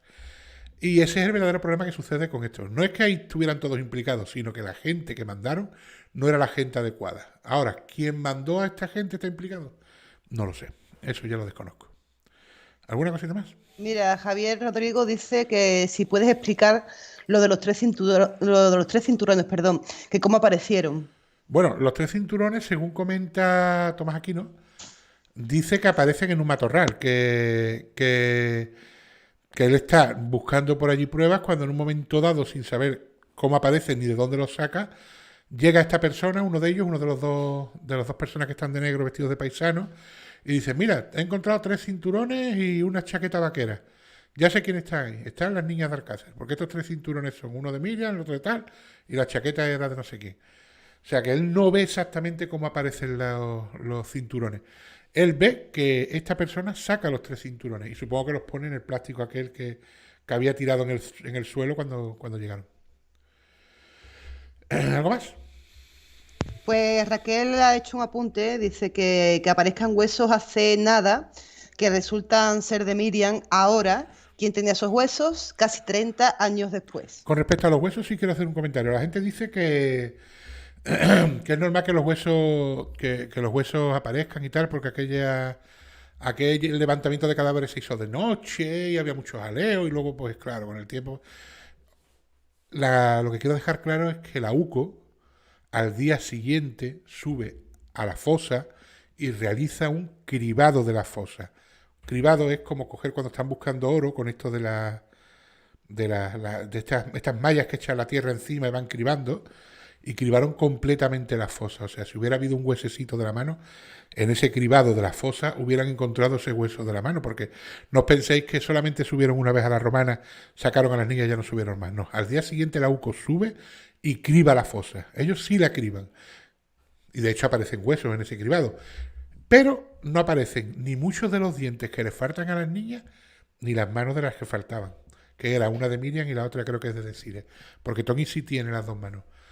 Y es ahora cuando ha aparecido, según parece y según cuenta también la persona que ha encontrado la mano, a ras de fosa, porque tampoco se hicieron las cosas en condiciones. Esta persona que encuentra la mano las coge, encuentra los huesos, los mete en papel de plata y se los lleva a la comandancia. Cuando lo más normal es que se haya encontrado 3 huesos sin tocarlos, llames a la Guardia Civil, esta suba, registre cómo se han encontrado esos huesos y entonces levante un atestado, ¿no? Pero bueno, no, como pasa siempre en Alcácer, este chiquillo, este chaval o este chico mete esos huesos en un papel de albal y se los lleva a la Guardia Civil. Mira, Mulder dice algo muy interesante. Dice, los cinturones no eran de las niñas, aunque no se habían levantado los cadáveres y resulta que ya sabían que eran las 3 niñas. Muy raro, aunque fuese lo más lógico. Claro, no, es lo que yo digo, los cinturones no eran de las niñas. De hecho, ellos dijeron, nada más encontraron esos cinturones, ya sabemos quiénes están aquí, Miriam, Tony y Desiree. O sea que ellos desde primera hora tenían claro que las que estaban allí eran las niñas. Por lo menos las 2 personas que suben con Tomás Aquino. Exacto. ¿Seguimos? Sí, podemos seguir. Pues vamos con la declaración de José Sala, ¿vale? El otro colmenero. Luego, José Sala Sala. De este vamos a omitir las partes que sean iguales a las de Gabriel para no repetirnos. Según Sala, una vez llegan al cuartel les pregunta si creen que pueden ser las niñas, a lo que dice contestar que no sabe, que él solo ha visto una mano y un reloj, que lo que hay dentro no lo sabe. Sigue diciendo, me tuvieron en el cuartel hasta las 3 o 3:30 que llegó el juez porque este estaba con uno que se había colgado y no pudo venir antes. Cuando el juez llegó, mi consuegro ya se había marchado. El juez dijo, vamos para arriba que van a desenterrar a los cadáveres. Entonces sube en un coche negro con 2 o 3 señores y suben ellos delante. Yo subí detrás con el brigada y 4 civiles en un Land Rover. Cuando llegamos con la Guardia Civil no había nadie allí. Gabriel y los otros 2 hombres... Vale, aquí es donde yo quería llegar. Este punto me parece bastante interesante y no me gustaría dejarlo en el tintero. Fijaros lo que dice. Él monta en un coche que va detrás de otro coche que va delante de la Guardia Civil. Se supone que él se queda en la comandancia de la Guardia Civil para indicar el camino donde se han encontrado las niñas, porque recordemos que no es tan fácil llegar a la Romana. Hay muchos caminos rurales, muchos caminos de tierra que salen para un lado, para otro. O sea, que no es un sitio que esté señalizado y digan la Romana, por aquí, ¿no?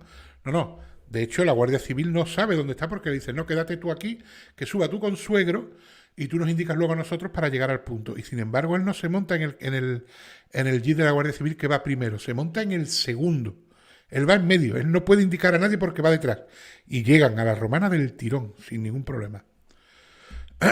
¿Alguna cosita, Jessica?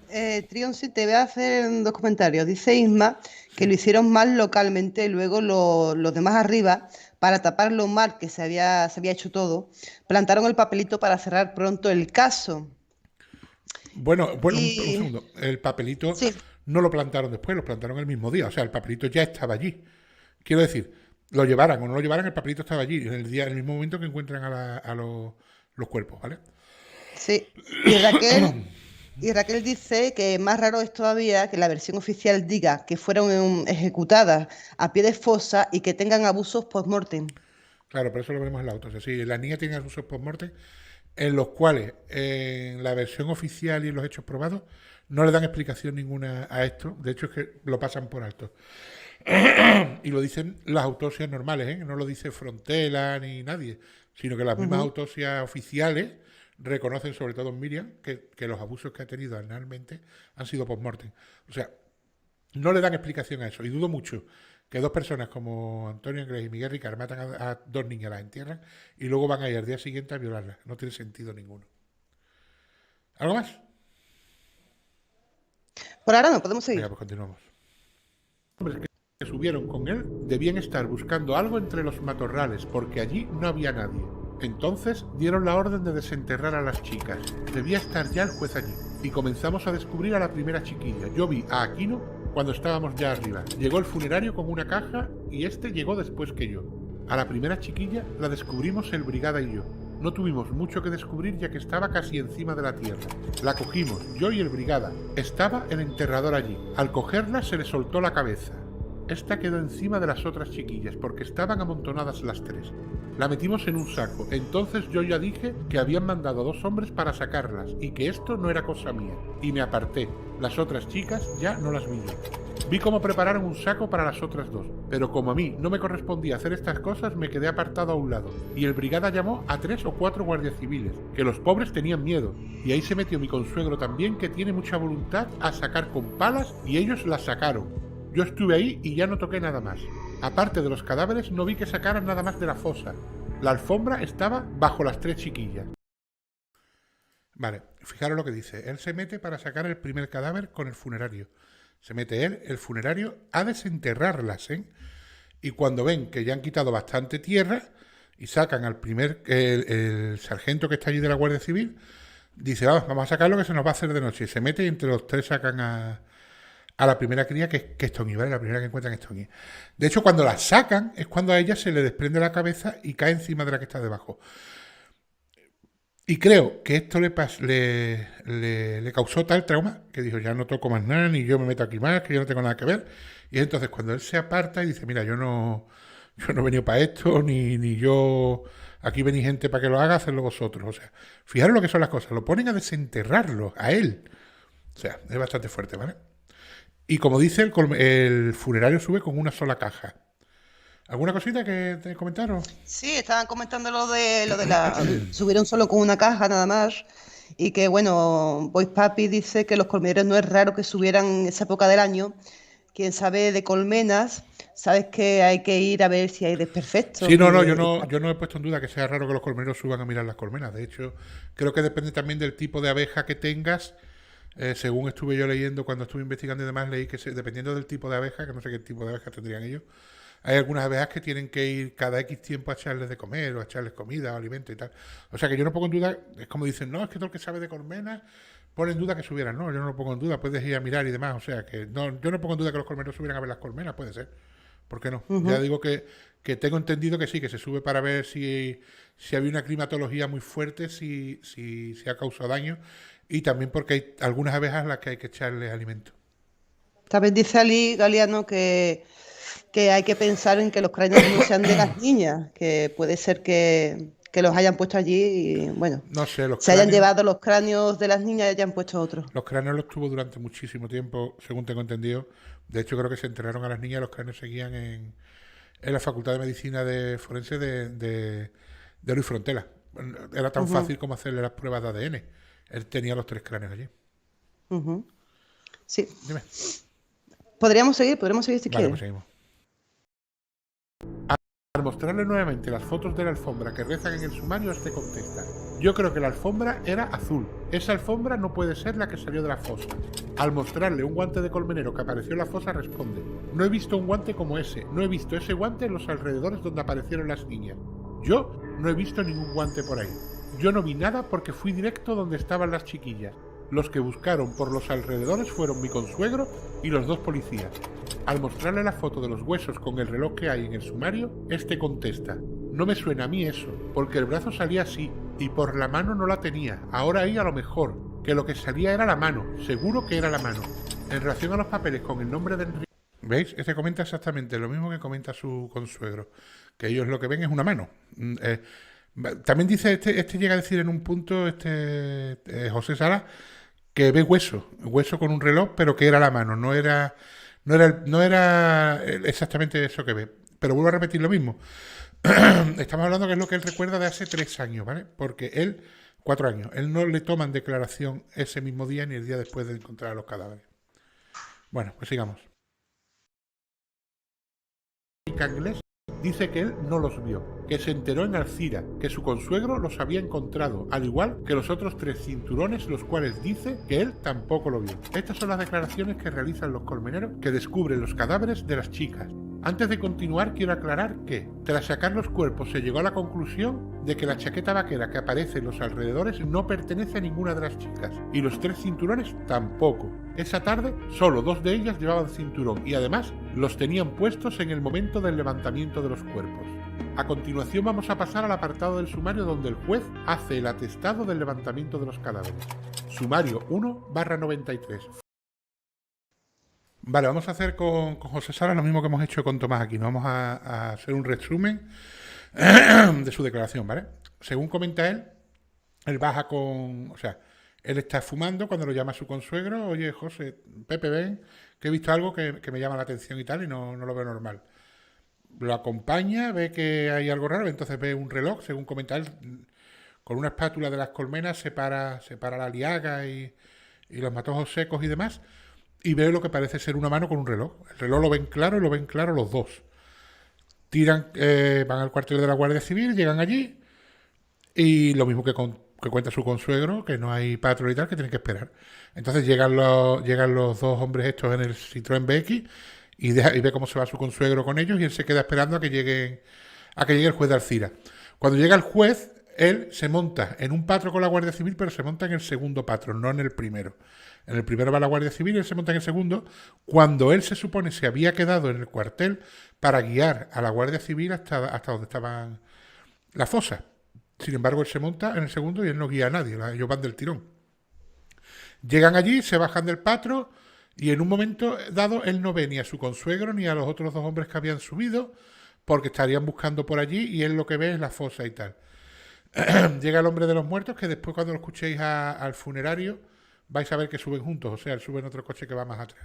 Lo que pasa es que en un momento dado tiene que parar para cambiar la caja al patro de la Guardia Civil porque el coche de la funeraria no puede subir hasta arriba. Llega arriba y se ponen a desenterrar al primer cadáver, que se pone él y el funerario.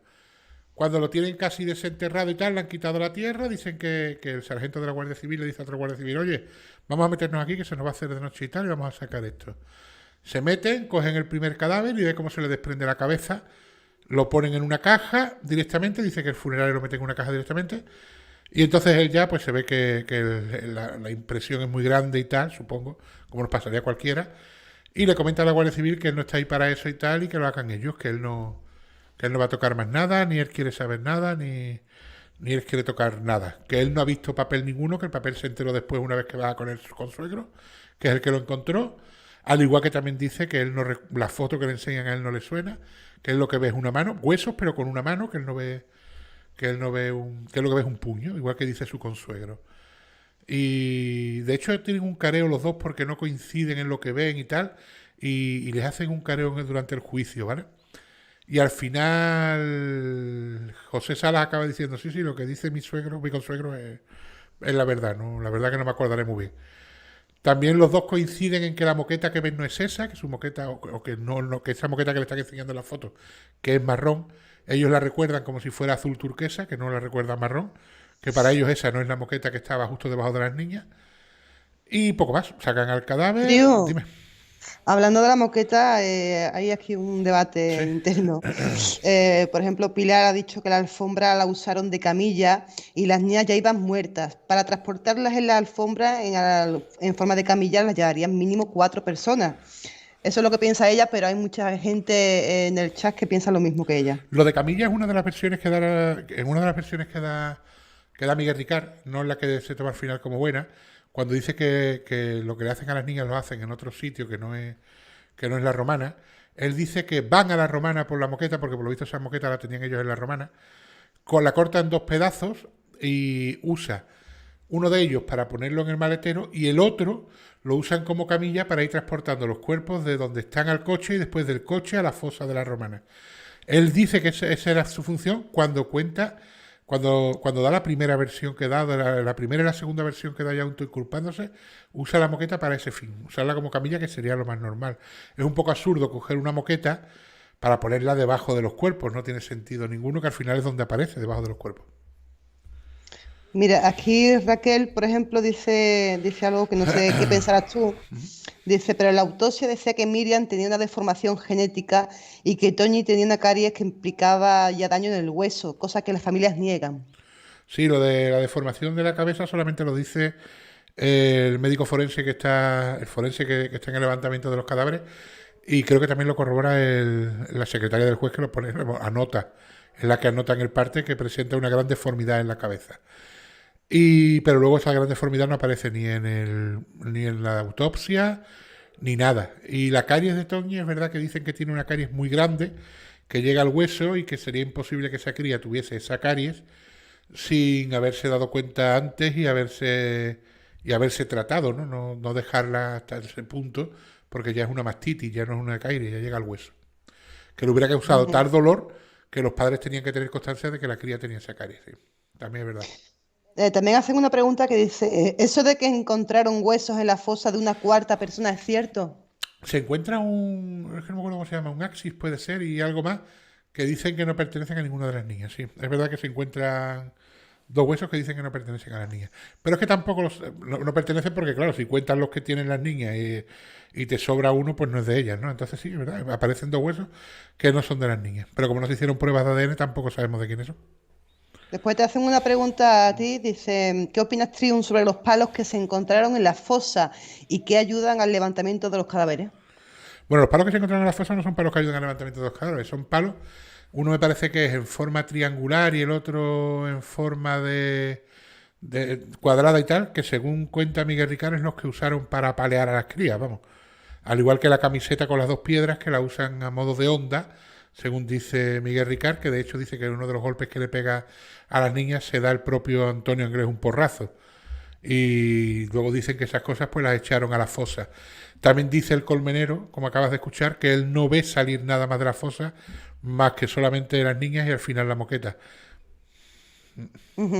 Sí. Podemos seguir, Triun, si Venga, quieres. sigamos. Folio 3.5. Diligencia de inspección ocular y levantamiento de cadáver.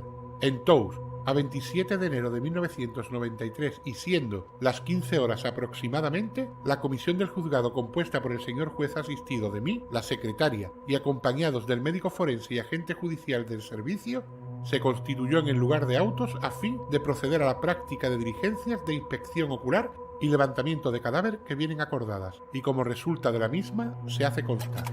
Se trata del paraje conocido como La Romana, en la llamada Casa de los Tomases, sito en el término municipal de Tous, de esta partida judicial, en el que existe arbolado de pinos y al que se accede por un camino forestal de configuración abrupta.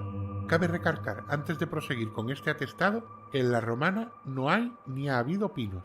Al final de este camino se observa un espacio abierto, con buena visibilidad y llano, ubicada entre montañas. Al frente se observa una agrupación de cajas de colmenas. A la izquierda aparece una zona de matorral alto de muy difícil acceso. A la derecha queda una zona plana, quedando entre los arbustos una especie de camino de tierra por el que se puede caminar sin dificultad. Este espacio tiene una forma cuadrada en el extremo superior derecho. Se abre un camino a través del cual se accede a una zona rectangular donde se observan matorrales altos que han sido arrancados y han sido colocados sobre una superficie de tierra blanda, que se aprecia que ha sido removida y colocada. Esta superficie tiene a su derecha un árbol alto con matorrales y un barranco a la izquierda.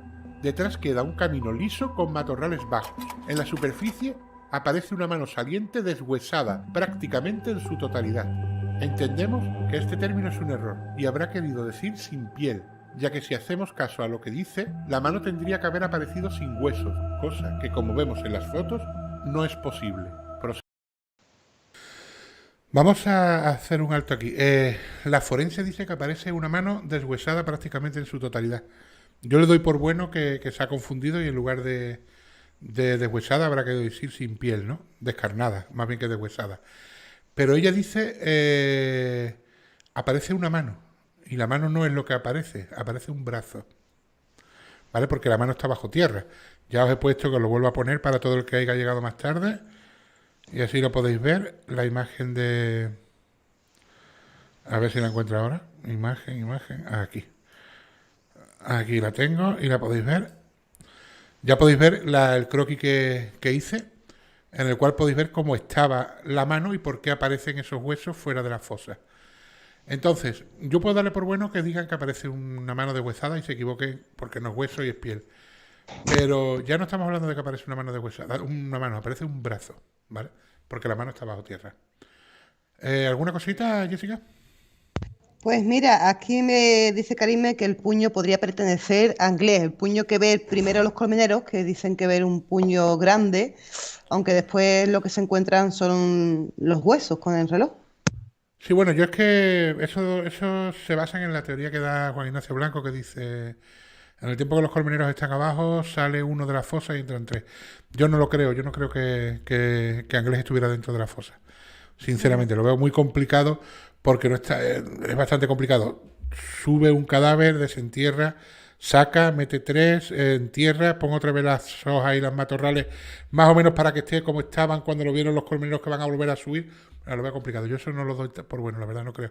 Que haya estado allí Anglés en algún momento, que haya estado otra persona. Hombre, aparecieron huesos que no eran de las niñas, alguien habrá estado allí. Pero en ese momento yo creo que no estaba Anglés. Ajá, sí. Pues por ahora podemos seguir. Lo que estás comentando es que estaba todo planeado, que el caso estaba cerrado antes de abrirlo. Vale. Ese tipo de cosas, Pues Trío. vamos a seguir después, si queréis, seguimos con más hipótesis. Venga, Ajá. seguimos. Con dos huesos salientes y un reloj blanco. En dicho reloj se observa que está parado y marca las 14:30 horas. Algunos dedos tienen restos de carne y en otros están solo algunos fragmentos óseos. Por los alrededores, diseminados y en la superficie aparecen los siguientes efectos. Un calcetín blanco de tamaño mediano, una cazadora de tela vaquera, marca Liberto, una camiseta de algodón de color gris con rótulo blanco, de tamaño mediano, unos prismáticos de tamaño mediano con funda, un guante, 3 cinturones, uno de ellos con apliques metálicos y los otros 2 marrones, un bote de laca para el cabello, un bote de espuma moldeadora para el cabello, una cinta de cassette de Antonio Machín, una caja de medicamentos marca Zantac, 2 sobres de medicamento Urbal, un par de calcetines de lana de color rojo oscuro, una botella de Aután, un tubo de tinte para el pelo marca Inmedia y una lata vacía de aceitunas, así como un videojuego. Aparece asimismo, fragmentado en pequeños trozos, un papel que contiene al parecer un nombre. Por orden de su señoría se procede por las fuerzas de seguridad presentes en el acto a ir apartando la tierra del lugar. Una vez iniciada la operación, aparece una camiseta blanca con un letrero rojo y legible, la cual envuelve en su interior 2 piedras de un tamaño mediano, las cuales piedras tienen forma circular. Sin que se aprecien irregularidades significativas, aparece asimismo una chaqueta de color verde oscuro rota en sus bordes. Aparecen 2 troncos de madera, uno en forma triangular y el otro de forma rectangular con una cuerda enrollada en uno de sus extremos. Retirando la tierra aparece en primer lugar un cuerpo. Se aprecia que tiene las manos atadas, tiene la cabeza desprendida del cuerpo. Aparece un trozo, al parecer de moqueta o tapiz, que no puede ser sacado en ese momento. Recordemos en este punto varias cosas. La primera es, si la mano sobresale de la tierra con el reloj, ¿cómo es posible que al desenterrarla aparezca atada? Y segundo, dice que la cabeza aparece desprendida del cuerpo, cuando José Sala señala que la cabeza se desprende al coger el cuerpo para sacarlo de la fosa. Prosigamos. Aparece. ¿Veis? A eso me refiero. ¿Por qué digo que es extraño esto? Porque claro, ella no dice aparece un brazo con un reloj. Ella dice aparece una mano con un reloj. O sea, yo entiendo, quiero entender que esta muchacha o esta señora o esta mujer, que ahora es jueza, por cierto, de hecho fue la jueza que llevó el caso después, fue la jueza que estuvo en el juicio.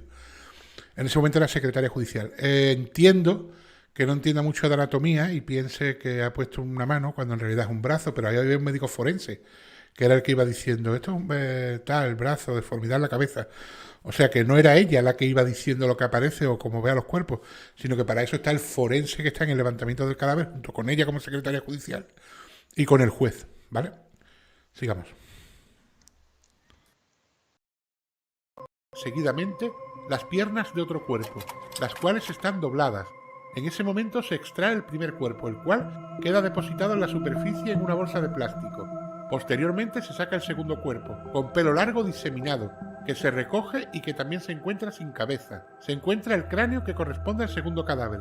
Se extrae asimismo la cabeza del primero.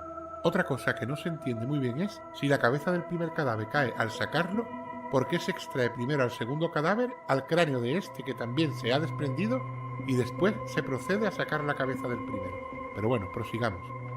Después se procede a la extracción del tercer cadáver, el cual presenta una gran deformación en la cabeza. De esta deformación hablaremos en el capítulo de las autopsias para no adelantar acontecimientos. Bien, bueno, hemos llegado al punto en el que ya han sacado los 3 cadáveres. Primero, la jueza, o la secretaria judicial, es la única que dice que el cadáver número 2 y el cadáver número 3, o sea, al cadáver número 2 se le desprende, no tiene cabeza, ¿vale? La tiene desprendida. El funerario, ahora cuando declare, veréis lo que dice al respecto, que no tiene nada que ver con lo que pone esta señora. Os voy a poner una imagen, que he hecho también un croquis, de cómo pienso, según las declaraciones, que estaban los cuerpos dentro de la fosa, ¿vale? Y así nos podemos hacer una pequeña idea también, como nos hemos hecho con la anterior. Igual, vamos a ver. ¿Por qué no se ve?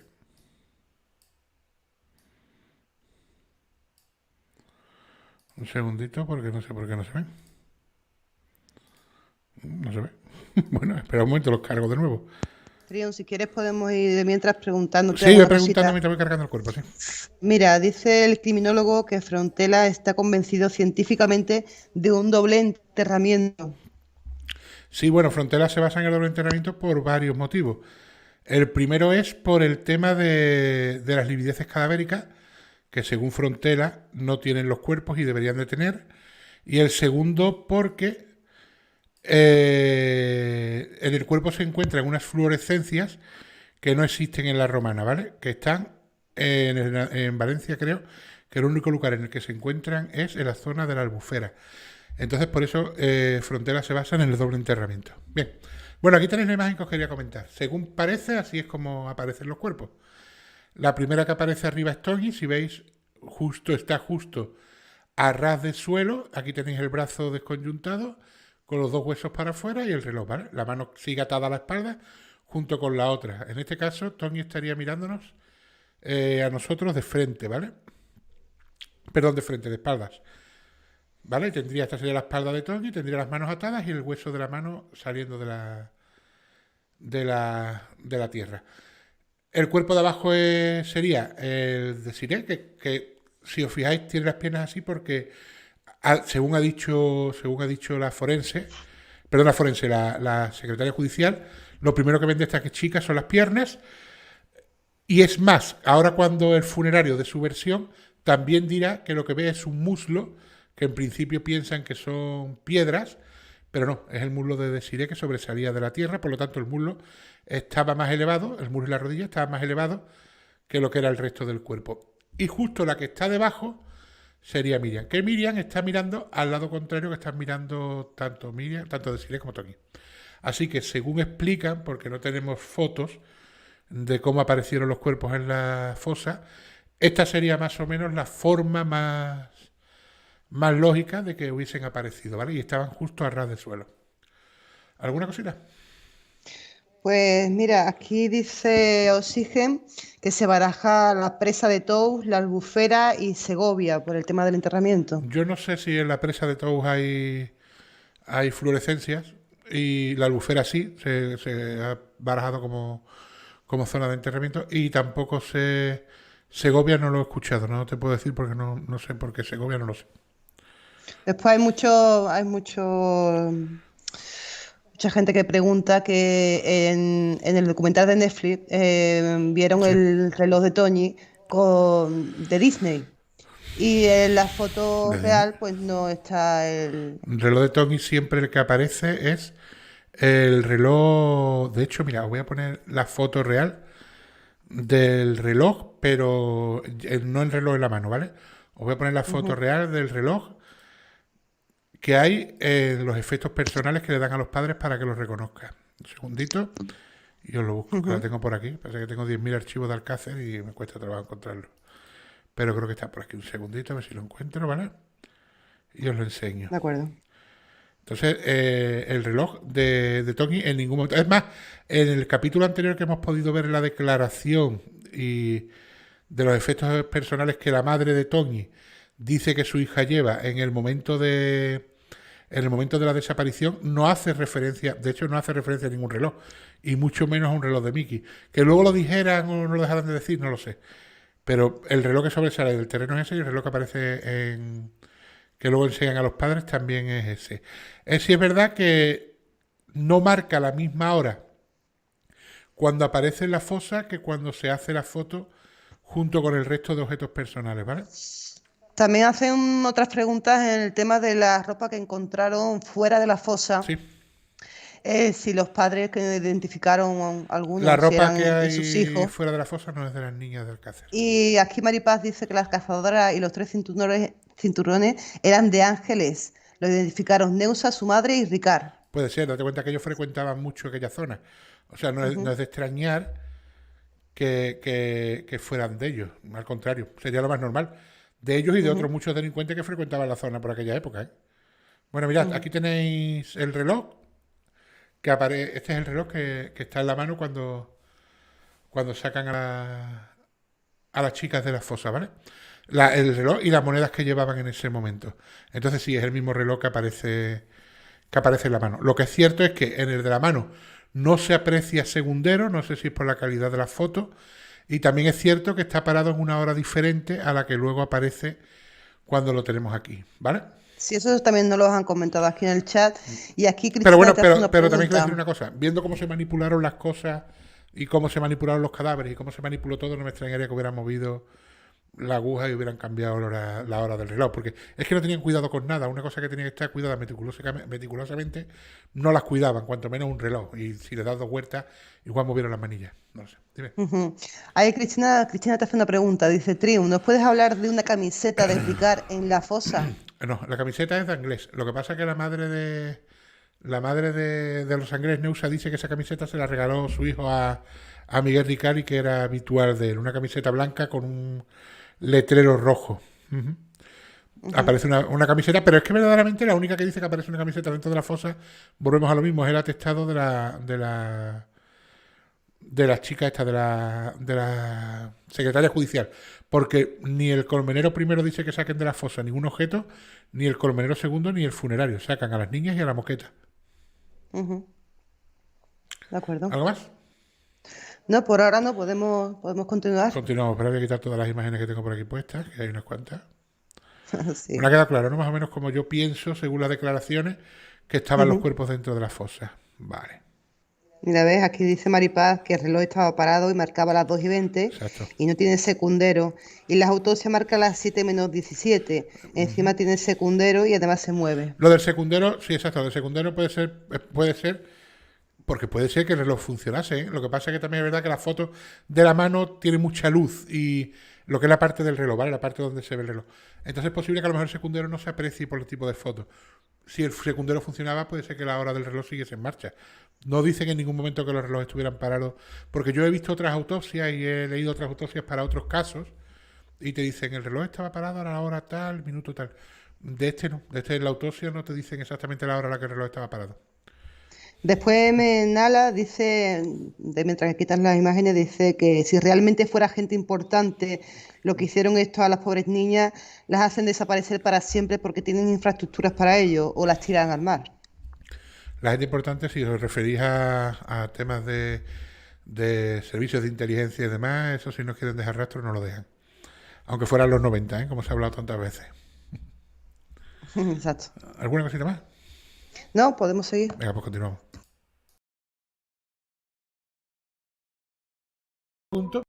Se extrae la totalidad de la moqueta, que envolvía a los 3 cuerpos. Se hace constar que los cadáveres se encuentran totalmente vestidos.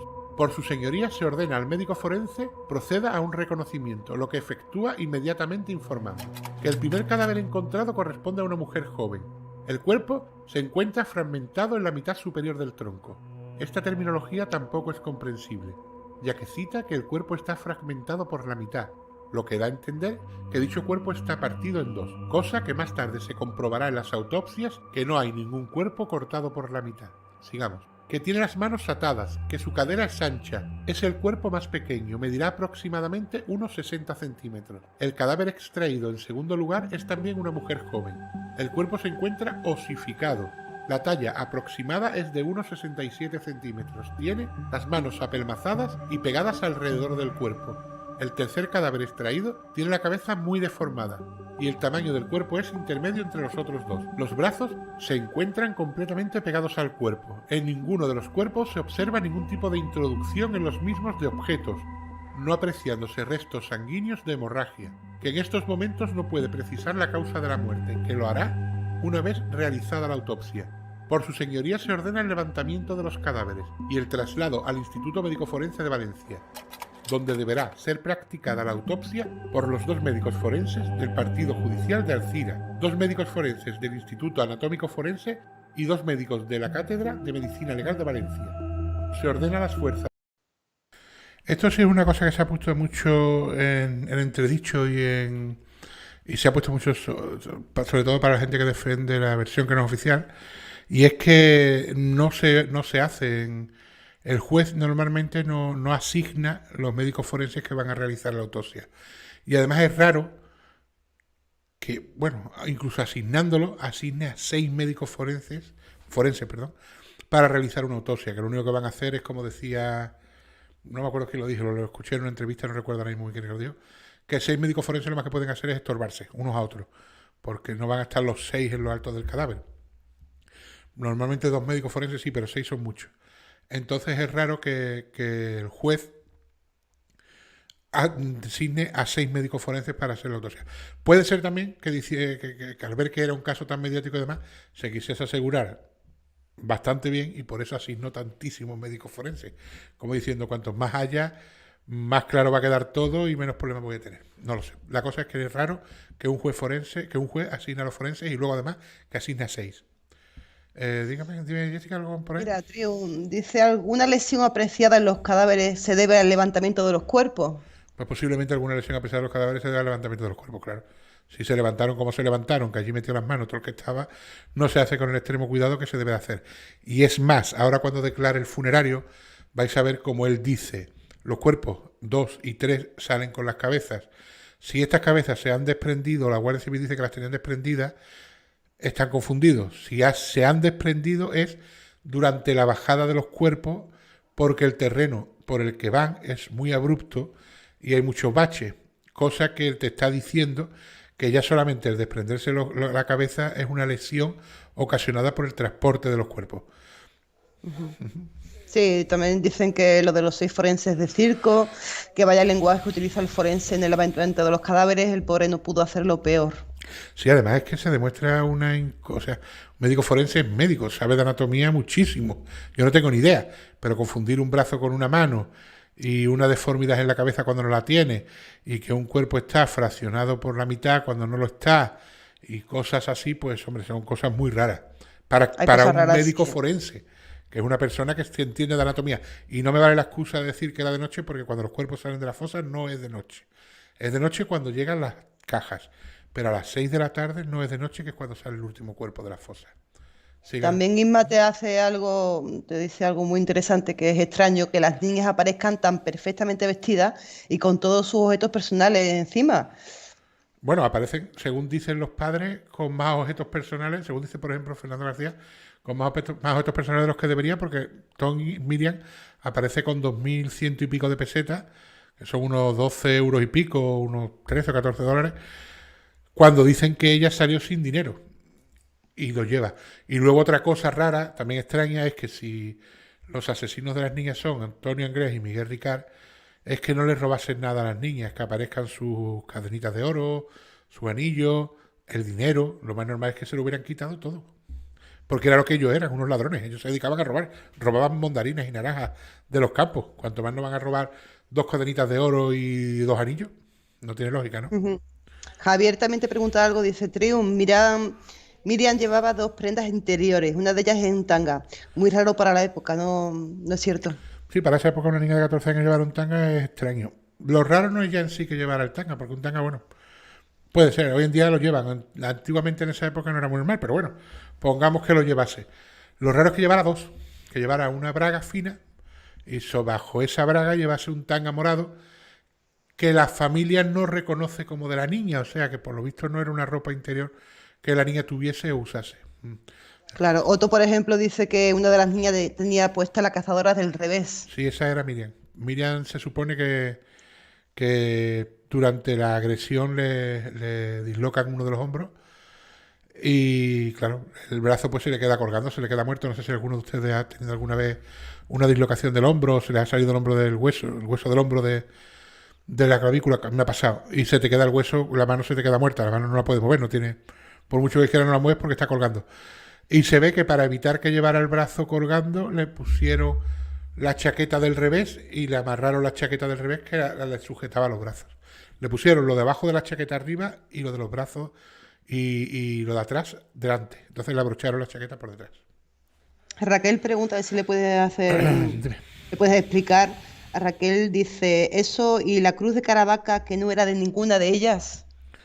La cruz de Caravaca no tiene explicación. La cruz de Caravaca aparece sobre las vértebras lumbares de Desiré y no tiene explicación. Los padres de las niñas no reconocen esa cruz de Caravaca como propias, o sea que no es de ellas, y tampoco se explica cómo llegan ahí, a lo que es la vértebra. Es verdad que Desiré no tenía piel en la espalda, porque se supone que, según dice la autopsia, por acción animal la pierde, y si esa cruz de Caravaca se encontraba dentro de la fosa, pues por transferencia, pues a lo mejor llegó ahí. Pero es raro porque es una cruz de Caravaca de plata y no pertenece a ninguna de las niñas. Después la voz del crimen te pregunta por qué crees que la vistieron. Bueno, según dicen la declaración de Ricard, la visten porque las niñas están vivas, las niñas las visten y las llevan a la fosa vivas, o sea, no las van a llevar desnudas o no creyeron llevarlas desnudas, según comenta él. Luego, si no nos basamos en la versión oficial, ¿por qué las visten? Supongo que a lo mejor para no quedarse con ninguna prenda de ellas que pudiese implicarlos si aparece después en otro lado o aparece, no sé. Ujú. Bueno, también están comentando que ahora es lo más normal del mundo llevar un tanga, Sí, pero que en aquel entonces, la verdad, y menos a esas edades. Con 14 años es raro, en aquella época era raro con 14 años llevar un tanga así. Y en También aquel- preguntaban que si la madre sabía que ella solía usar tanga. No, Y la madre le pareció a raro. eso vamos, es que según dicen los padres, la madre y el padre, no, la niña no tenía tanga, o sea, ese tanga no era de ella, es un tanga morado, no era de ella. Según dicen los padres, la niña llevaba una braga y no, o usaba bragas y no llevaba tanga. Según- Y después Elvira te pregunta que si se sabe de qué material era la cruz. Supongo que será la cruz de Caravaca. No sé el material, pero por las fotos y eso parece plata. No lo pone específicamente, pero tiene pinta y apariencia de ser plata. Creo que tengo la foto por aquí si queréis. También dice Ahora José busco y Ramón os la que, pongo. que totalmente cierto porque él era mayor en el 92 y nadie los llevaba. No, en el 92 era muy raro, muy raro. De hecho, se llevaban unas braguitas así, a lo mejor un poquito más chicas, que le llamaban tipo brasileñas o algo así, pero no llegaban a ser tangas. Sí, algo así. De hecho, se pusieron de moda en aquella época, por sobre los 90 o por ahí, y era lo que se usaba más que lo que era un tanga. Un tanga como tal no... Otto te pregunta a Triun si, según los forenses, se sabe cuándo murieron las niñas. Mirad, esta es la cruz de Caravaca que se encontró en el cuerpo de las niñas. Por el material parece plata. Dime, perdona. A ver,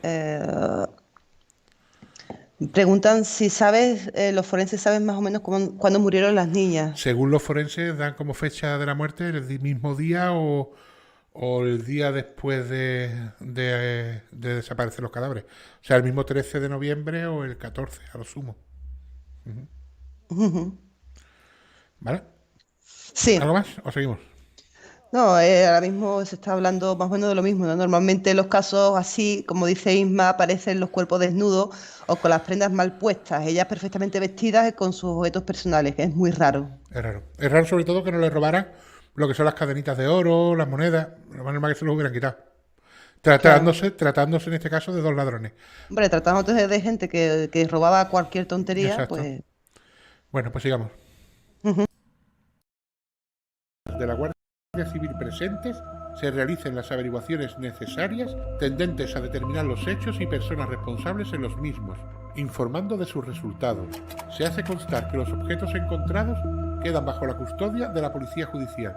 Y no existiendo otro extremo digno de reseñar, se dio por terminado el acto, extendiéndose la presente que hallada conforme es firmada por su señoría, con el médico forense, agente judicial y conmigo, la secretaria que doy fe. Como veremos más adelante en el capítulo de las autopsias, hay más cosas que en este levantamiento no cuadran, pero eso será tratado en su momento, para poder seguir el orden cronológico. Ahora vamos a tratar la declaración de otra de las personas asistentes en este descubrimiento, y creo que es de suma importancia, el funerario, José Carboneres Álvarez. Esta es la declaración realizada durante el juicio. Sobre las 12, poco más o menos, me llamó el comandante del puesto de Alberique, don Pedro. Nos llamó de Alberique porque era término de Tous, y ya he ido otras veces a recoger cadáveres a Tous. Me dijo que tenía que ir a Yombay a recoger mi cadáver. No sabíamos si era hombre o mujer, yo pensé que sería un pastor. Al llegar, nos dijeron los guardias que esperásemos, que el juez aún no había llegado porque estaba en otro levantamiento. Le dije a mi hermano a las 2 de ir a tomar un bocata. Fuimos y volvimos, y el juez aún no había llegado.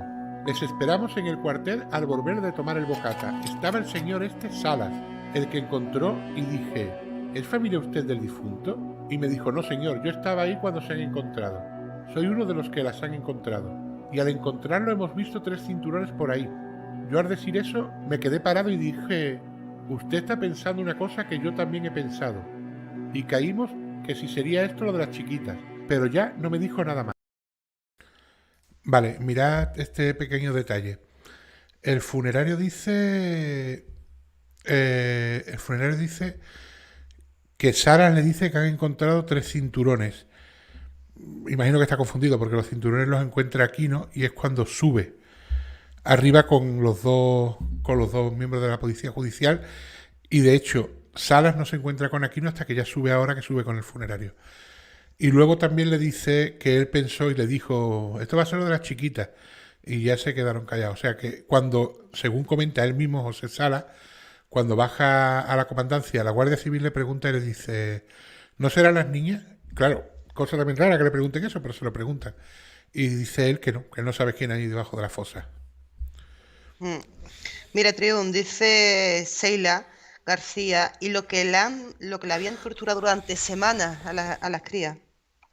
Bueno, no se sabe si las torturaron durante semana o las torturaron un día. Eso, por las lesiones que presentaban, no se puede saber. O sea, se sabe que fueron torturadas. Y se puede saber las lesiones que son post-mortem y antes de la muerte. Pero no, si han estado semanas, han estado días, han estado meses dándole palos, se podría saber si encontrásemos heridas que han sangrado, han cicatrizado y se han curado. Entonces sí, la única parte que está cicatrizada y que no presentan heridas son las vaginas de Toñi y de Miriam y de Desiree. No se sabe si es porque ya no eran vírgenes en el momento de secuestrarlas o porque, como dicen, las mantuvieron bastante tiempo y entonces dio tiempo que se cicatrizasen. Ana García también te pregunta, ¿no pueden ir hasta la fosa andando con semejantes lesiones? Estaba bastante lejos, en realidad. Bueno, pues estaba a 600 metros más o menos, y estamos diciendo que las niñas hacían autostop en una calle asfaltada para andar 500 metros, que es lo que los separaba de la calle de María Dolores hasta la gasolinera, y sin embargo luego no les costaba ningún trabajo a nadie andar 600 metros por un camino abrupto para ir a una fosa, y ellas que estaban hechas polvo. Y de noche, ¿no? De noche no, las niñas van a la fosa al amanecer, según comenta Miguel Ricard. Al amanecer no, bastante tarde ya, porque dice que se va a las 6 de la mañana, creo, pues sobre las 11 a las 12 de la mañana, según dice Ricard. Según. Vale, mira, te digo, también Nita dice cómo se explica la aparición de sangre líquida en el cuerpo de Miriam 75 días después de la muerte. Claro que eso es lo que no se explica, porque las niñas, las niñas, cualquier cuerpo, cuando muere y lleva mucho tiempo en descomposición, sea 75 días o incluso sean 3 días o 4, ya no presenta sangre líquida. La sangre líquida se descompone. Es de lo primero que se descompone, porque al no tener circulación se coagula, que es lo primero que hace la sangre, y se descompone. De hecho, cuando a ti te sacan sangre para un análisis, el tubo en el que meten la sangre tiene un anticoagulante para que esa sangre no se haga gelatina. porque si no, no da tiempo a analizarla, ya que la sangre lo primero que hace es coagularse y espesarse hasta que se pudre y se acabó, ya no se puede hacer nada con ella. Mira, Trión dice MIS 1985, el sumario es tan chapucero, la investigación tan deficiente, el levantamiento tan desastroso que nada más que un profesional analiza el caso como Trium, se desmonta todo. Gracias por el comentario. Gracias. Bueno, yo profesional de criminología no soy. Soy un mero investigador amateur y bueno, creo que con un poquito de sentido común y un poquito de coherencia, cualquiera que lo analice ve las carencias. Pero también es verdad que decía el gran Francisco Pérez Avellán que el mayor enemigo que tiene la versión oficial de Alcácer es el propio sumario de Alcácer. Y Francisco Pérez Avellán era de las personas y los periodistas que defendían la versión oficial desde el principio, hasta que se leyó el sumario entero y cambió de idea. Cambió de idea y dejó de pensar que era la verdad. Preguntan también si puede ser que las congelaran. Eso también se ha hablado. Dicen que también puede ser que las niñas fueran congeladas para mantener su estado de conservación. Pero hay una cosa que yo creo, no, esto hablo desde el desconocimiento porque yo no lo sé, pero creo que cuando a una persona las congelan, las células del cuerpo sufren una serie de daños que luego cuando son analizadas se ve fácilmente que ese cuerpo ha sido congelado y descongelado. Yo no digo que los forenses que hicieron la autopsia al primero se dieran cuenta, porque pasaron muchas cosas por alto, pero pienso que cuando las partes del cuerpo son mandadas al Instituto de Toxicología de España, allí sí creo que hicieron pruebas microscópicas, y si hubieran estado congeladas, imagino que allí hubieran visto el daño celular que ocasiona la propia congelación. De hecho, solamente se evita este tipo de daños si son congeladas, como hacen con los pescados, cuando pescan en alta mar los buques estos y congelan el pescado con una congelación ultra rápida que se llama. Es tan rápido el proceso que no da tiempo a la destrucción celular. Pero sin embargo, cuando se hace una congelación normal, que se va congelando paulatinamente, sí produce un daño celular, y creo que a nivel microscópico sí se hubiesen dado cuenta. No lo sé tampoco, ¿eh? A ver, yo estoy hablando desde el desconocimiento. Después, mira, Asmi dice, yo solo tengo, no, aquí, ¿verdad? Dice, nunca, se autoinculpa, lo llevan ante el juez. Ricard, te hablo de Ricard. Perdón, repíteme que no te he entendido. Ricard se autoinculpa, Sí. lo llevan ante el juez y se ratifica. Y cuando llega al juicio y ve que no hay pruebas de ADN, es cuando empieza a decir que es inocente. No, ¿Casualidad? bueno, Ricard primero no se autoinculpa. Ricard primero se declara inocente y que desconoce el tema y que no tiene ni puta idea que en aquella época él estaba en la cárcel. La Guardia Civil llama a la cárcel, donde se supone que creo que es la Modelo de Valencia, llama y la cárcel sí, le dicen que sí, que Miguel Ricard en aquella época estaba en la cárcel y que sí, que tiene coartada. Según parece, el comandante de la Guardia Civil, o el que mandaba en ese momento en el cuartel de la Guardia Civil, no se queda tranquilo y manda a una pareja de guardias civiles a la cárcel a que corroboren con los ficheros si verdaderamente Miguel Ricard se encontraba en ese momento allí. Y es entonces cuando se dan cuenta de que Miguel Ricard miente. Pero Miguel Ricard en la primera declaración no se autoinculpa. Se autoinculpa en la segunda, ante la Guardia Civil. Y después, cuando va al juez, da otra versión. Y después vuelve a dar otra versión. Y después ya, una vez que está en el juicio, es cuando se desdice. Ujú. Pues sí, podemos seguir, Trio, Sí, si sigamos. te parece. Ok.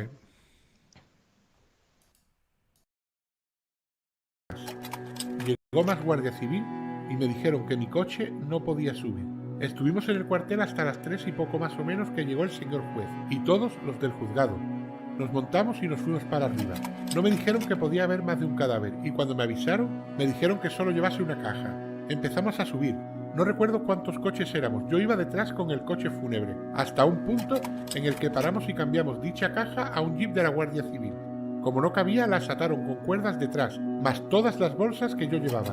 El motivo por el que mi coche no podía seguir es porque era un camino inaccesible y un coche normal no podría llegar hasta arriba. Al llegar mi hermano y yo, descargamos la caja y las bolsas. Estas las dejamos abajo y nosotros subimos para arriba con las bolsas. Al llegar a pie de fosa, allí estaban todos los que subieron del juzgado y la Guardia Civil. Concretamente el señor juez, una chica que lo acompañaba que creo que era su secretaria. Luego el forense. Aparte de eso, había unos señores particulares que no sé quiénes eran. Había un señor tomando fotos, aparte los 2 señores que las encontraron, la Guardia Civil y el forestal con palas y todo eso. Lo que yo vi, igual que todos, es la punta de un brazo que no sé si sería de delante o de detrás. El reloj no se veía ni nada. Yo no vi el cúbito y el radio, sino la parte de delante, que empezaron a apartar la maleza y se vio solo eso. El reloj no lo vi hasta que no quitaron algo de ahí. ¿Veis? El funerario ya dice que él no ve si es la parte de delante o la de detrás, que él ve la punta de un brazo. Y el reloj incluso él no lo ve, por lo tanto tendría que haber muchísima maleza tapando lo que es la mano. O sea que es difícil distinguir, hablo por parte de los colmeneros, ¿vale? De si lo que ven es una mano o es esto que tienen aquí delante. Porque, como dice el funerario, yo no lo vi. De hecho, el reloj ni lo veía con la maleza que había encima. ¿Vale? Mira, una pregunta te va a hacer. Sí.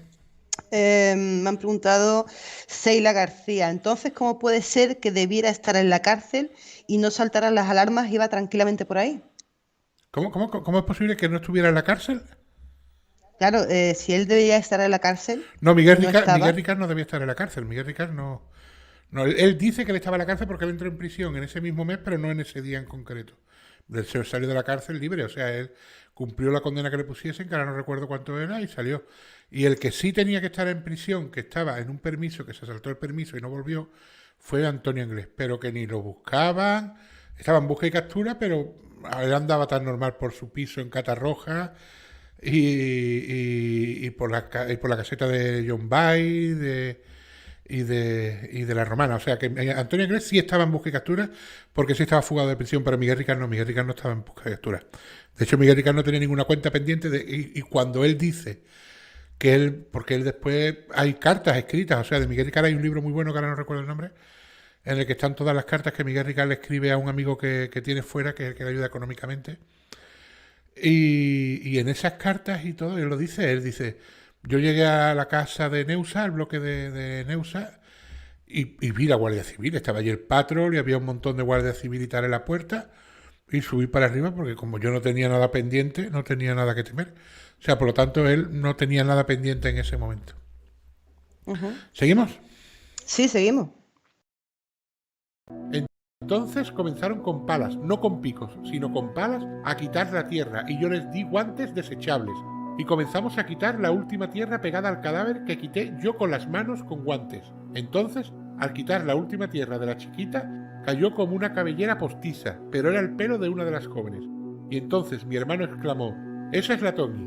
Allí estábamos todos seguros de que era lo que era. Quité el pelo y el cuero cabelludo. ¿Veis? ¿Habéis visto una cosa, un detalle? Los cráneos estaban totalmente hechos calavera, ¿vale? Eran totalmente hueso, no tenían ninguna facción, no tenían piel. Y sin embargo, cuando desentierran a la primera, el hermano del funerario, dice, mira, esa es Tony.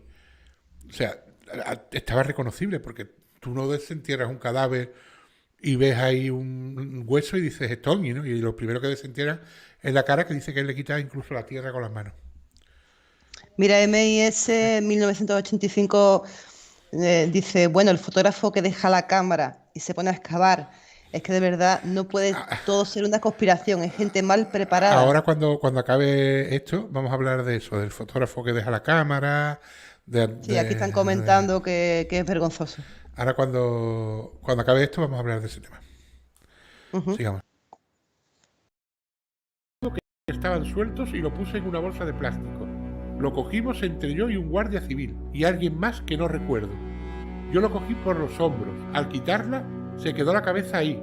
La cabeza se desprendió al sacarla, ya que en la fosa la tenía unida al tronco. Su posición era como si estuviese durmiendo del lado izquierdo, y el derecho a la parte arriba. Y posteriormente el derecho era el brazo que salía. Y creo que la mano la tenía sobre el pecho más o menos. Que salió todo, no estaba partido, y era como una momia. No me di cuenta si tenía las manos atadas, no me acuerdo.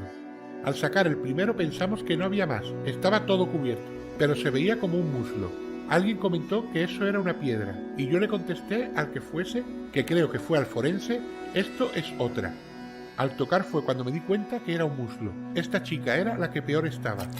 ¿Veis? Aquí es donde dice el funerario que cuando sacan al primer cuerpo, él detecta un muslo, que en principio creen que es una piedra, pero que no, que es el muslo de la chica que está debajo.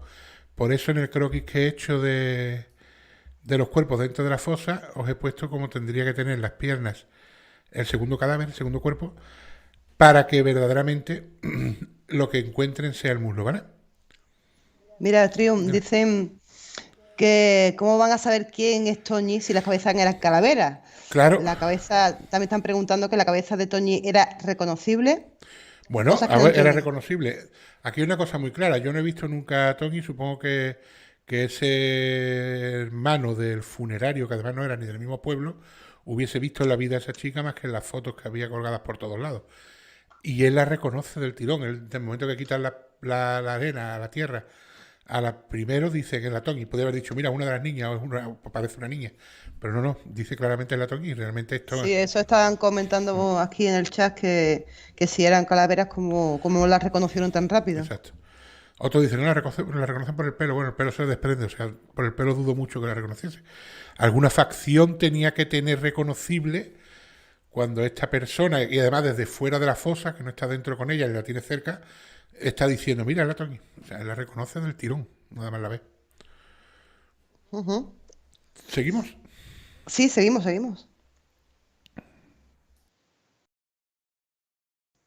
Voy a quitar la foto esta de aquí. Vale, seguimos. Estaba tirada como si lo hubiesen tirado, pero el muslo lo tenía casi más alto que ella, y es lo que nos dio a entender que era un segundo cadáver. Este salió todo entero, con la cabeza pegada, y lo pusimos en la bolsa. Que si la Guardia Civil dice que tenía la cabeza separada del tronco, debió haber alguna confusión. No sé si le faltaba alguna mano. A la primera sí recuerdo que le faltaba. El tercer cadáver estaba al revés, la parte derecha abajo. Las chicas tenían las tres cabezas mirando hacia la parte contraria a la caseta de la romana, al este, y las tres miraban hacia el mismo lado. El tercer cadáver no tenía la cabeza separada del cuerpo, y no recuerdo que tuviese ninguna deformación en dicha cabeza. Tenía pelo. Las dos, tanto el segundo como la tercera, solo la primera lo tenía desprendido. Tampoco recuerdo si a este tercer cuerpo le faltaba una mano, que posiblemente las cabezas se desprendieron en la carretera de bajada, ya que era muy abrupta y esos cadáveres eran ya como momias. Al mostrarle la foto de la alfombra dice, creo que es la misma, pero allí el azul parecía más claro, un poco más claro. Vale, mira como aquí dice el funerario, que tenían pelo, la segunda y la tercera tenían la cabellera en su sitio. O sea, para tener pelo tienes que tener piel. Si es solamente calavera no tienes pelo, el pelo se desprende. Y él dice que cuando sacan los cuerpos, y él es el que los saca, porque los saca él junto con la Guardia Civil, y el otro colmenero con Tomás Aquino, saca el cuerpo completo, con la cabeza y su pelo, y lo depositan en las bolsas, o sea, y en sus bolsas. O sea, mejor que él no va a saber nadie lo que está sacando de la fosa. Y otra cosa que esto si os fijáis, si tiene más sentido, es que él dice, la alfombra sí era como esa, pero allí parecía más azul. Puede ser que la foto no hiciera honor al color real que tenía la alfombra. Puede ser, es posible. Todos sabemos que la calidad de las fotos depende de cómo las eche, la luz cómo le dé, cómo incida en los objetos. Pero él dice que sí, que la forma era la misma y que la manta, si no era esa, era muy parecida, que lo único que a él le pareció más turquesa allí que luego ahora en las fotos estas.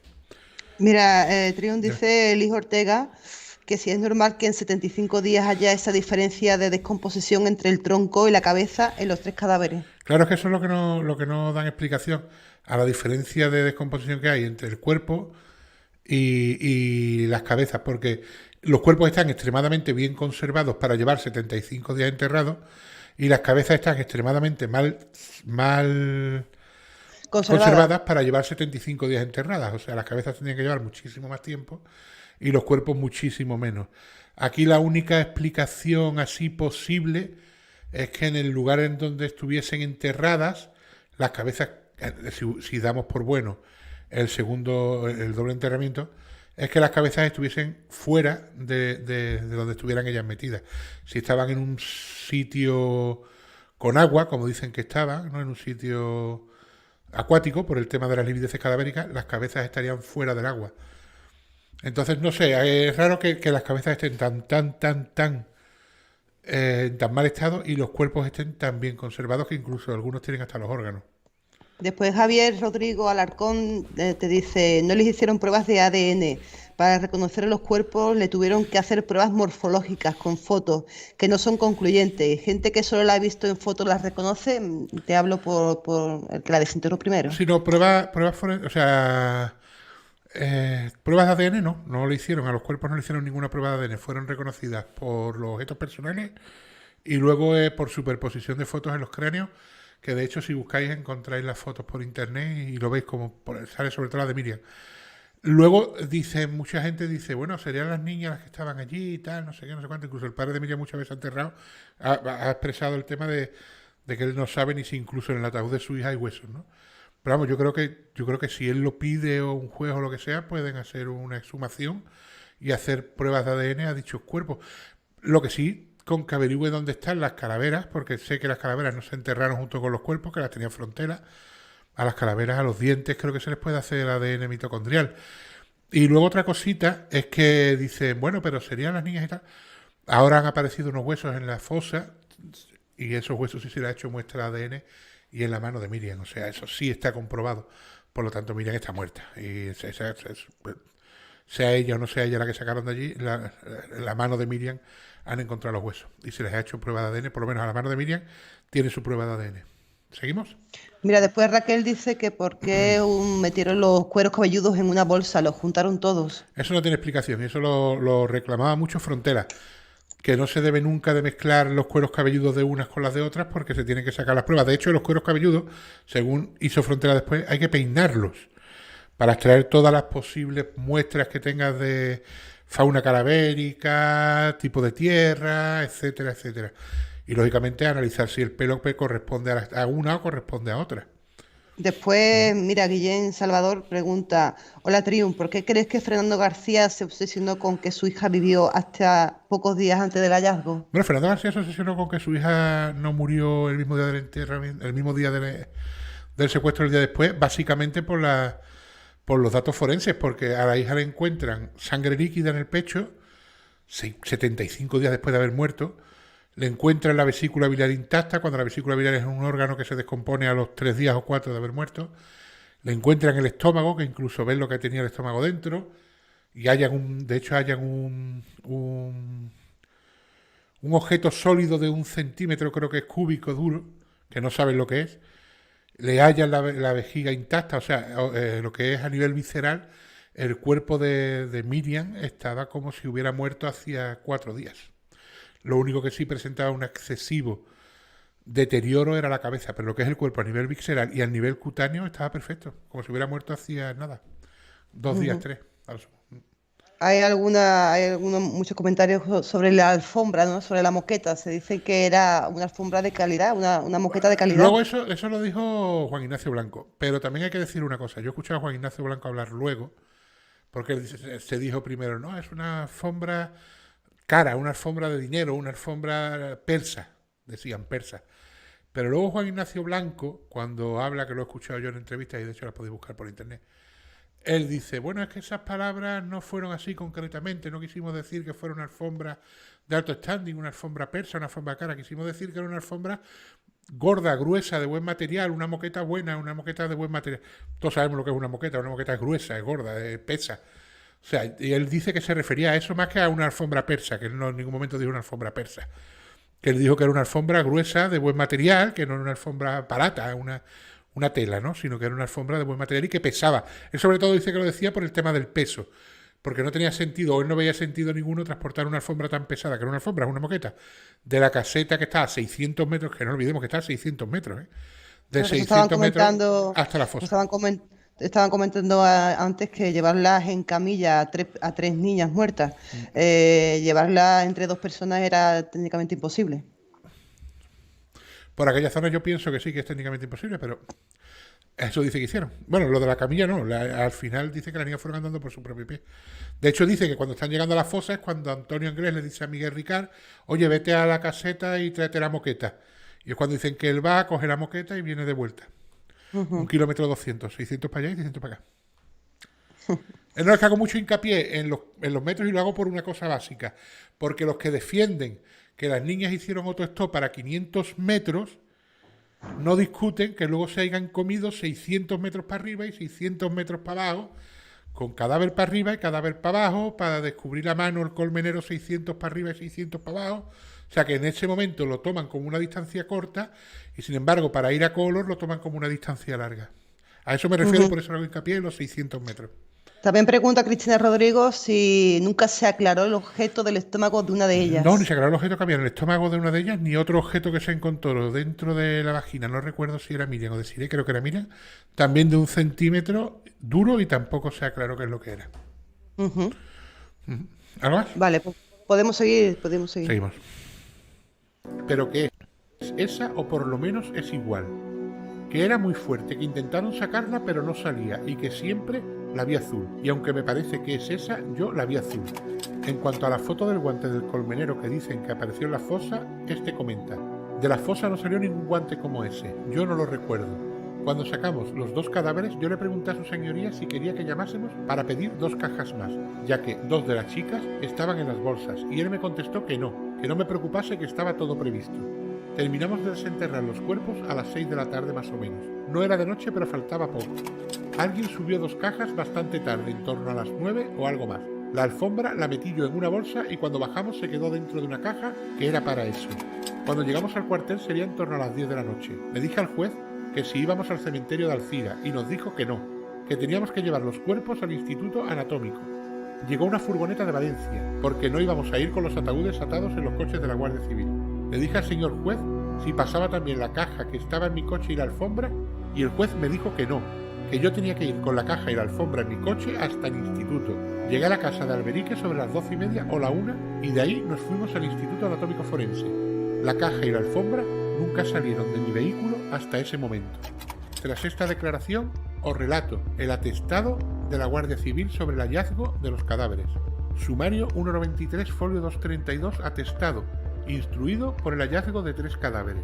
Don Pedro Petrer Martínez, sargento primero de la Guardia Civil, perteneciente a la 6ª compañía de la 311ª comandancia de dicho cuerpo, y en la actualidad prestando sus servicios como comandante de puesto de Alberique.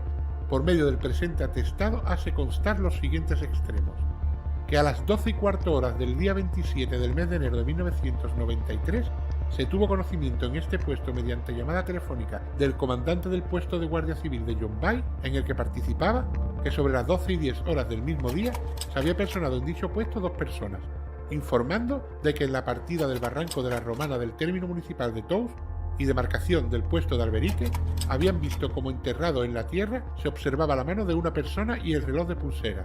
Seguidamente se puso el hecho en conocimiento del excelentísimo señor juez de primera instancia del juzgado número 6 de Alcira, al tiempo que ponía el hecho en conocimiento de los superiores del cuerpo, los cuales, junto con el comandante de puesto que suscribe y la autoridad judicial anteriormente reseñada, se reunieron en el puesto de la Guardia Civil de Yombay, trasladándose todos juntos al lugar del suceso, acompañado por las 2 personas que habían descubierto a la víctima.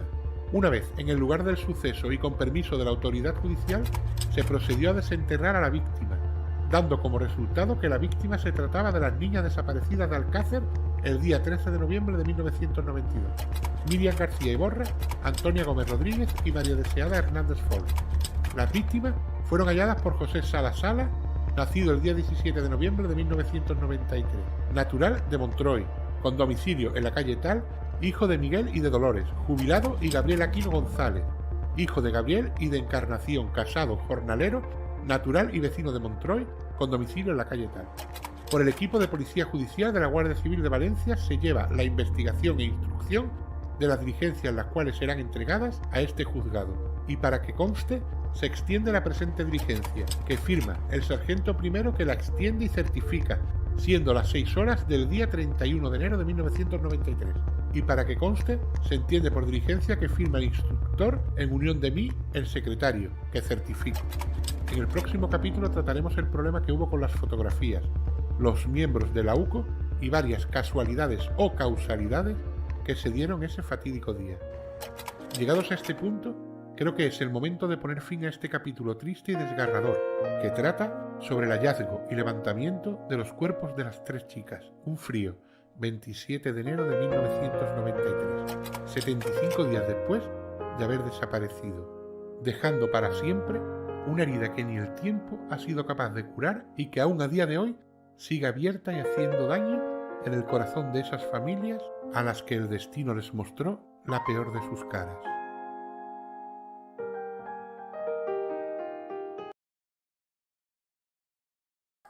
Bien, bueno, pues ya ha terminado el documental. Vamos a empezar ya a hablar de las cositas. Como os he comentado antes, no vamos a tratar el tema o sea, no vamos a ver el vídeo. El vídeo que tenemos anterior, el vídeo que viene después no lo vamos a ver porque es un poco. Lo vamos a tratar ahora, o sea, no veo conveniente hacer un directo sobre eso. Así que el directo que vamos a tener el sábado que viene vamos a tratar ya directamente el tema de las autopsias, ¿vale? Ahora es cuando vamos a tratar todo lo que son las cosas raras que pasaron y el tema de las fotos y demás. Lo primero que quería decir es que si os fijáis en el tema de cuando aparecen los cuerpos y demás, la secretaria judicial no pone en el atestado el tema del guante, ¿vale? Solamente pone en el atestado. El guante aparece solamente en el atestado de la Guardia Civil. Por lo tanto, el guante de Colmenero no se toma como prueba válida en el juicio. Y es en el guante de Colmenero en el único sitio en el que aparece un cabello que morfológicamente coinciden con los cabellos de Miguel Ricard. Así que la única prueba que podría inculpar a Miguel Ricard, no por una muestra de ADN que conste, sino por una muestra morfológica, es el guante de Colmenero. Y es la única prueba que no se pudo llevar a juicio porque la jueza, la secretaria instructora, no lo metió dentro del atestado que realizó. Sí, yo creo que hay bastantes comentarios que vale la pena que contestes. Venga, empieza y ahora se sigue comentando. Mira, Javier Rodrigo Alarcón dice: Triun, si las matan a pie de fosa, ¿cómo se explican los abusos post-mortem? Y Raquel también dice: la versión oficial es que fueron caminando y las mataron a pie de fosa, cosa que es imposible vista las circunstancias de las niñas. Claro, en ese sentido a lo que vamos, la versión oficial en este punto falla. Es que, bueno, fallan muchos, pero en este concretamente es que es un fallo flagrante. Es imposible, primero, que las maten a pie de fosa, las echen a la fosa, las entierren, y luego días después vayan, las desentierren, abusen sexualmente de ellas y las vuelvan a introducir en la fosa. Es más, de la única de las tres que habla directamente de las autopsias, sufre abusos post-mortem, es de Miriam, que lo pone bien claro, que las lesiones que presenta dentro de vía rectal... Sí, eso decía criminólogo. Exacto, vía rectal son lesiones que no tienen ni irritación, ni inflamación, ni sangrado, por lo tanto son lesiones que se producen post-mortem. Entonces, claro, Miriam es la última, la que está tercera, la que está abajo del todo. Es imposible que desentierres a todas para abusar sexualmente de la última y luego la vuelvas a enterrar. O bueno, pon que la hubieran enterrado primero a ella arriba y luego abajo. O sea, sacas a las tres para luego meterlas, porque Miriam acaba debajo. Y luego sí, las niñas estaban muy malas en condiciones y yo veo también imposible que fueran andando 600 metros desde la caseta hasta la fosa para que las mataran allí. Mira, por ejemplo, Sheila García te pregunta: ¿la alfombra desapareció sin llegar a ser analizada? La alfombra se la llevó, la moqueta, se la llevó Frontera, que estuvo mucho tiempo desaparecida la alfombra, no sabía nadie dónde estaba, y la tenía Frontera porque Frontera pidió o sea, en la alfombra, en la moqueta, el Instituto Anatómico Forense no encuentra restos ni de semen, ni restos orgánicos, cosas raras. O sea, ha tenido 3 cadáveres encima que no encuentre nada. Entonces, Frontera pide que se la mandan a Frontera. Y Frontera espera un material que le llega de Estados Unidos, creo que lo compró él y tal. Y entonces halla que en la alfombra hay restos biológicos y restos que posiblemente sean semen. Es por este motivo por el cual Fernando García, cuando llega el juicio, porque este dato Frontera lo da justo cuando empieza el juicio, el día antes o el mismo día creo que es, Fernando García presenta un recurso por el cual pide que se suspenda el juicio hasta que Frontera pueda analizar los datos biológicos que ha encontrado en la alfombra y saber verdaderamente si es semen o no es semen o lo que es o lo que deja de ser. Se suspende el juicio ese día por la tarde para que deliberen y tal el juez y el fiscal y demás, si al final toman por válido suspender el juicio para que Frontera realice dicho análisis, y al día siguiente no se da por válido y el juicio prosigue sin que se haga el análisis a esos restos biológicos, que es entonces cuando Fernando García deja al abogado que tenían en conjunto con los 3 padres y se retira como acusación particular porque según él aquello es una pantomima de juicio y no va a tener sentido ninguno seguir adelante. Y Raquel, por ejemplo, te dice, y no digamos que en la caseta no hay restos de ninguna de ellas con semejantes daños que tenían. En la, Y por no hablar de los colchones que se quedaron allí bastante tiempo. en la caseta no encuentra ningún resto biológico, ni de las niñas, ni de nadie. No hay sangre, no hay semen, ni en los colchones tampoco. Pero los colchones verdaderamente lo que hacen es pasar una aspiradora y llevarse... Una aspiradora, imagino que la aspiradora que pasa son estas que tienen en los coches, chiquititas, porque allí no hay corriente. O sea, una aspiradora de esas, de estas de pilas, pasaron por encima de la alfombra, se llevaron y analizaron y allí no encontraron nada. Lo único que aparece en la caseta de la romana, aparte de otro papelito también troceado, que es una multa a nombre de... No sé si también es de Enrique o de uno de los Anglés, que también aparece en una esquinita una multa. Cosa lógica también porque ellos frecuentaban aquella zona. Aparece un pendiente de aro, que en principio dicen que es de Miriam, pero luego analizan el diámetro y tal con los pendientes que llevaban las chicas y dicen que no. Pero bueno, aparece un pendiente, que se lo atribuyen a Miriam y de hecho se da como que es de Miriam. Después te preguntan que si la pistola supuestamente era robada y pertenecía a un policía y que se la intercambiaron a un toxicómano por droga. La pistola se la robaron a un policía nacional de Valencia, creo. Y Mauricio Anglés, el menor de los Anglés, del menor, no, uno de los menores porque había otro que era más chico que él, pero vamos, el menor de estos, de los que tuvieron más popularidad, ¿no? Se la intercambia por una dosis de droga. Le coge, se queda con la pistola y le da la dosis de droga. Entonces, según cuenta Mauricio, Antonio Anglés tenía una pistola que era muy grande y a él pues le gustó esta porque era pequeñita, era una Star, una pistola pequeñita, era 9 milímetros corta. Y entonces pues le cambia la pistola grande que tiene él por la pistola pequeñita que tiene Mauricio. Y hacen un intercambio y al final dicen que la pistola pues se la queda Antonio Anglés y la pistola era de un policía nacional de Valencia. Que dicha pistola ellos la escondían, según dicen, bajo una piedra en una bolsa de plástico en la caseta de Alborache. Ajá. Y que nunca, o casi nunca, o según dice Miguel Ricard, nunca vio a Anglés bajar la pistola de Alborache a su piso allí a Catarroja, exceptuando cuando cometían algún atraco a un banco o iban a atracar algo y entonces sí iba con la pistola, pero que antes que la pistola se quedaba siempre en Alborache, a excepción de cuando cometían los atracos. Dice Sheila García que por curiosidad no lo llegaron a analizar para saber si el ADN corresponde con alguno de estos dos sujetos, porque también se habló de 7 pelos diferentes sin dueño. Sí se ha analizado el ADN, de hecho, Ricardo lo dice mucho, a él hicieron la prueba de ADN y los pelos que se analizaron, que de todos no se pudo sacar ADN, creo, no coincide ninguno con Miguel Ricard. No hay pruebas biológicas que inculpen ni a Miguel Ricard ni a Antonio Anglés. El único sitio donde se halló restos biológicos de Antonio Anglés es en la caseta de Alborache, en uno de los colchones que encontraron semen de Antonio Anglés, bueno, de un hijo de Neusa, que no es ninguno de los que están allí, ¿no? De Enrique, Mauricio, Roberto. Pero también sabemos que frecuentaban bastante esa caseta. Exacto, entonces dicen que bien, o se masturbó allí en Alborache o simplemente pues mantuvo sexo sobre esos colchones. Yo que creo que la caseta de Alborache se investigó muy poco, ¿eh? Sigamos. Dígame. Sí, puede seguir por ahora. No, si ya no hay más hacen vídeos. alguna pregunta. Si hacen alguna pregunta en el chat. Por ejemplo, Ennio dice, es evidente que existe alguna participación de Anglés. Es obvio a qué nivel. Es otra cosa. Anglés no sé si participó. De hecho, como no se le tomó declaración ni él comentó nada, no lo sé. Si participó o no llegó a participar.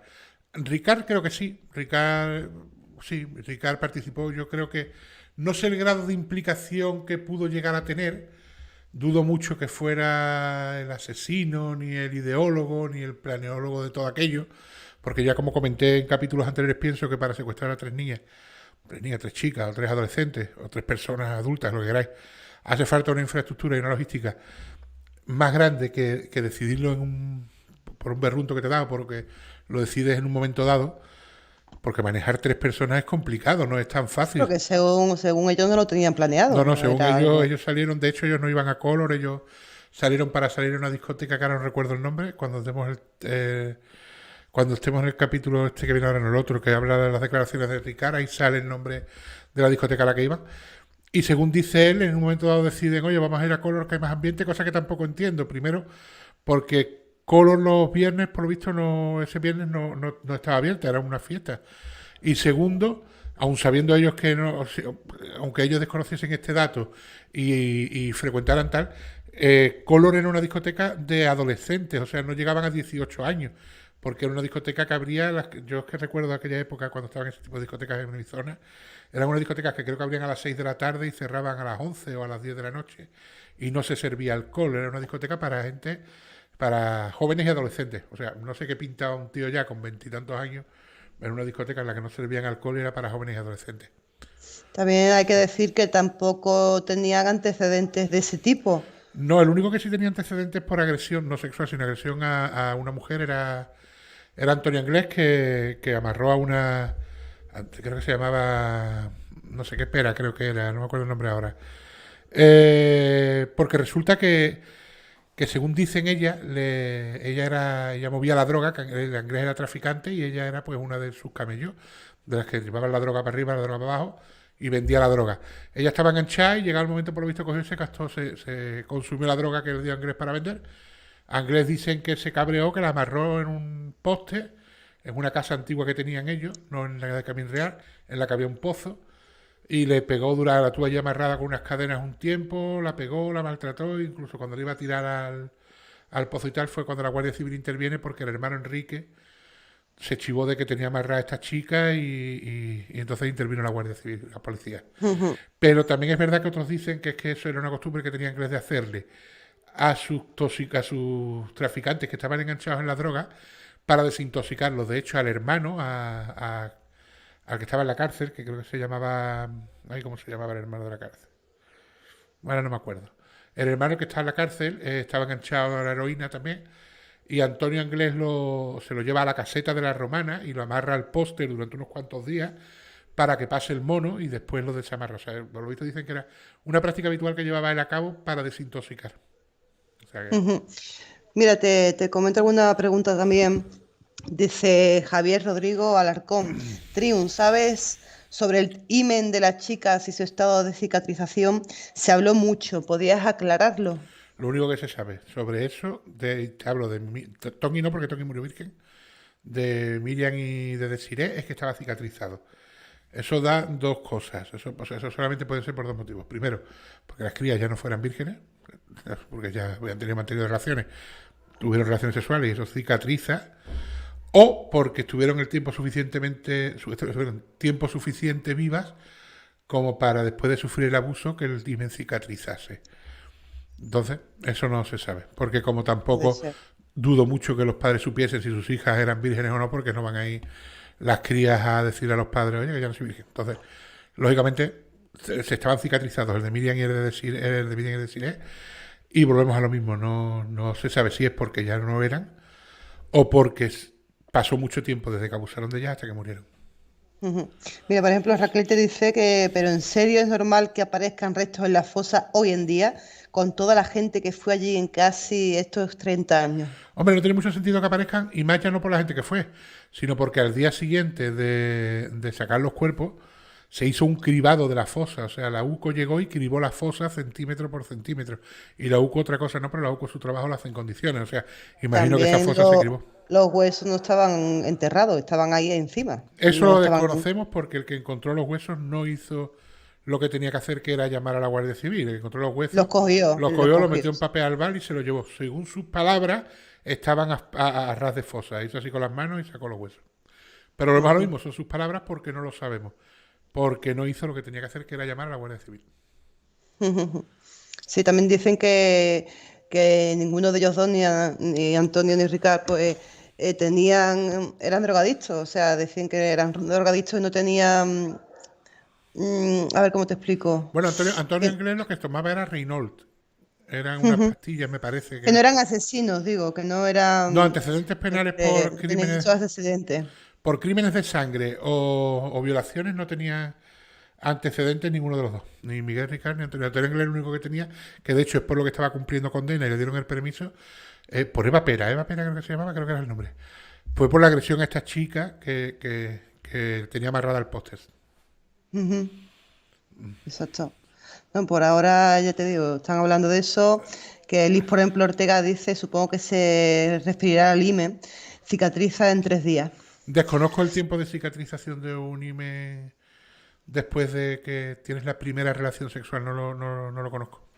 Después dice Ali Galeano, por ejemplo, que poca sangre me parece para la carnicería que les hicieron. Deberían de estar todo lleno de sangre. De hecho, él dijo que estaba llena de sangre. Miguel Ricard declara que hay muchísima sangre por todos lados. Exacto. En un primer momento dice, en una de sus primeras declaraciones dice que tanto él como Antonio Anglés se ponen la ropa perdida de sangre, que tienen que cambiarse con unos chandas usados que hay en la romana y tal.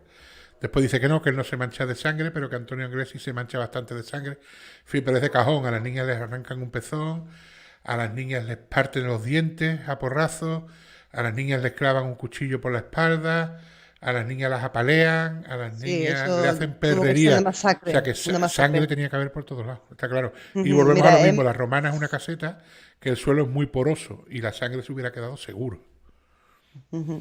Mira, MIS nos lo aclara. Dice que es ginecóloga y que el IME cicatriza en 3-4 días. Así que ya lo tenemos entonces, claro. puede ser que a las niñas abusaran de ella y muriesen en 3-4 días, muriesen después de cicatrizar, claro. No tienen por qué no ser. Ya te he dicho que es una cosa que yo no desconocía. Lo que sí me resulta extraño es que Tony, si mantuvieron vivas a las chicas, Tony muriera virgen. Porque Tony... ¿Por qué no abusan sexualmente de Tony? No abusan sexualmente de Tony porque Tony, cuando es secuestrada, tiene el periodo. Entonces, por eso no abusan vaginalmente de Tony, porque tiene el periodo. Entonces, claro, si tú mantienes viva a unas niñas 10 días, 12, 15, 25, el periodo se quita, ¿no? Ahora bien, ¿cuál es mi teoría o cuál? Voy a dar una teoría que yo pienso que pasó y es que creo que no murieron en la misma fecha las tres. Pienso que Tony murió la primera y después murieron las otras. De hecho, es que pienso verdaderamente que la intención primera de los que organizaron el tema o de los que tal, creo que no era matarlas, creo que se les fue de las manos. Creo que incluso igual se colaron más de la cuenta y murió Tony. Y vieron ya, hostia, pues la hemos matado ya. Y las otras dos ya no las vamos a dejar con vida, ¿no? Y puede ser que fuera algo así, más o menos, no lo sé. Pero podría ser. Tony, desde luego, murió primera y murió virgen. Y si murió virgen es porque cuando la secuestran, Tony tiene el periodo.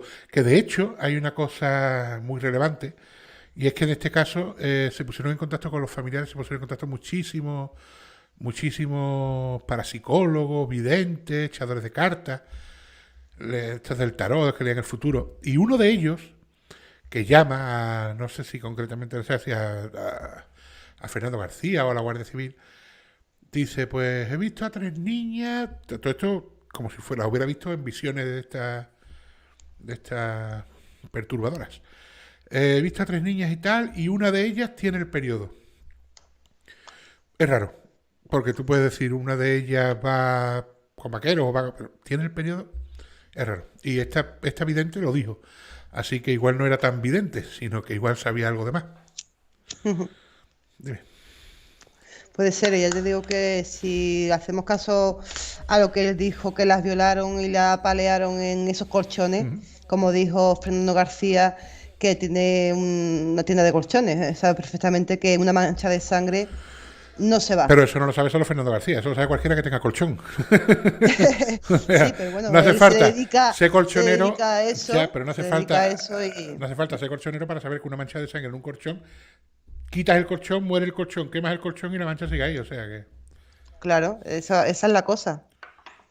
También dicen que no eran tan sádicos como para hacer eso. Le cortaron, a Daisy le cortaron lo raro y extraño es que 2 personas que son criminales, ¿vale? De poca monta, son ladrones, el que dice, son los sin antecedentes en ese sentido también. Sin antecedentes de sangre, de buenas a primeras, cometan un crimen tan atroz, o sea, cometan un crimen de sangre, violación, sadismo, y no uno, son un triple crimen. Claro, es muy raro dar el salto del robo al asesinato. Es raro que den ese salto. Y sí, en tu canal lo cuentas muy bien en algunos casos, que cuando estás tan perturbado empiezas desde pequeño. Normalmente empiezas haciendo a lo mejor daño a matar a animales, a un gato, cosas así, ¿no? Empieza, si estás tan perturbado como para hacer ese tipo de atrocidades, ¿no? Eso suele pasar así, o sea, no comienza normalmente matando gente tan rápido y siendo un sádico de la noche a la mañana. Pero bueno, oye, por eso digo que se les pudo ir de las manos al que fuera y se les fue de las manos. Mataron a una y dijeron, pues ya seguimos porque de todas formas no nos han visto la cara, ¿no? Lo que sale en las películas, ¿no? No te he visto la cara, no me mates, ¿no? Puede ser. No lo sé. Aquí ahora mismo en el chat yo te digo que se está hablando que de la muerte de Toñi, de que murió virgen.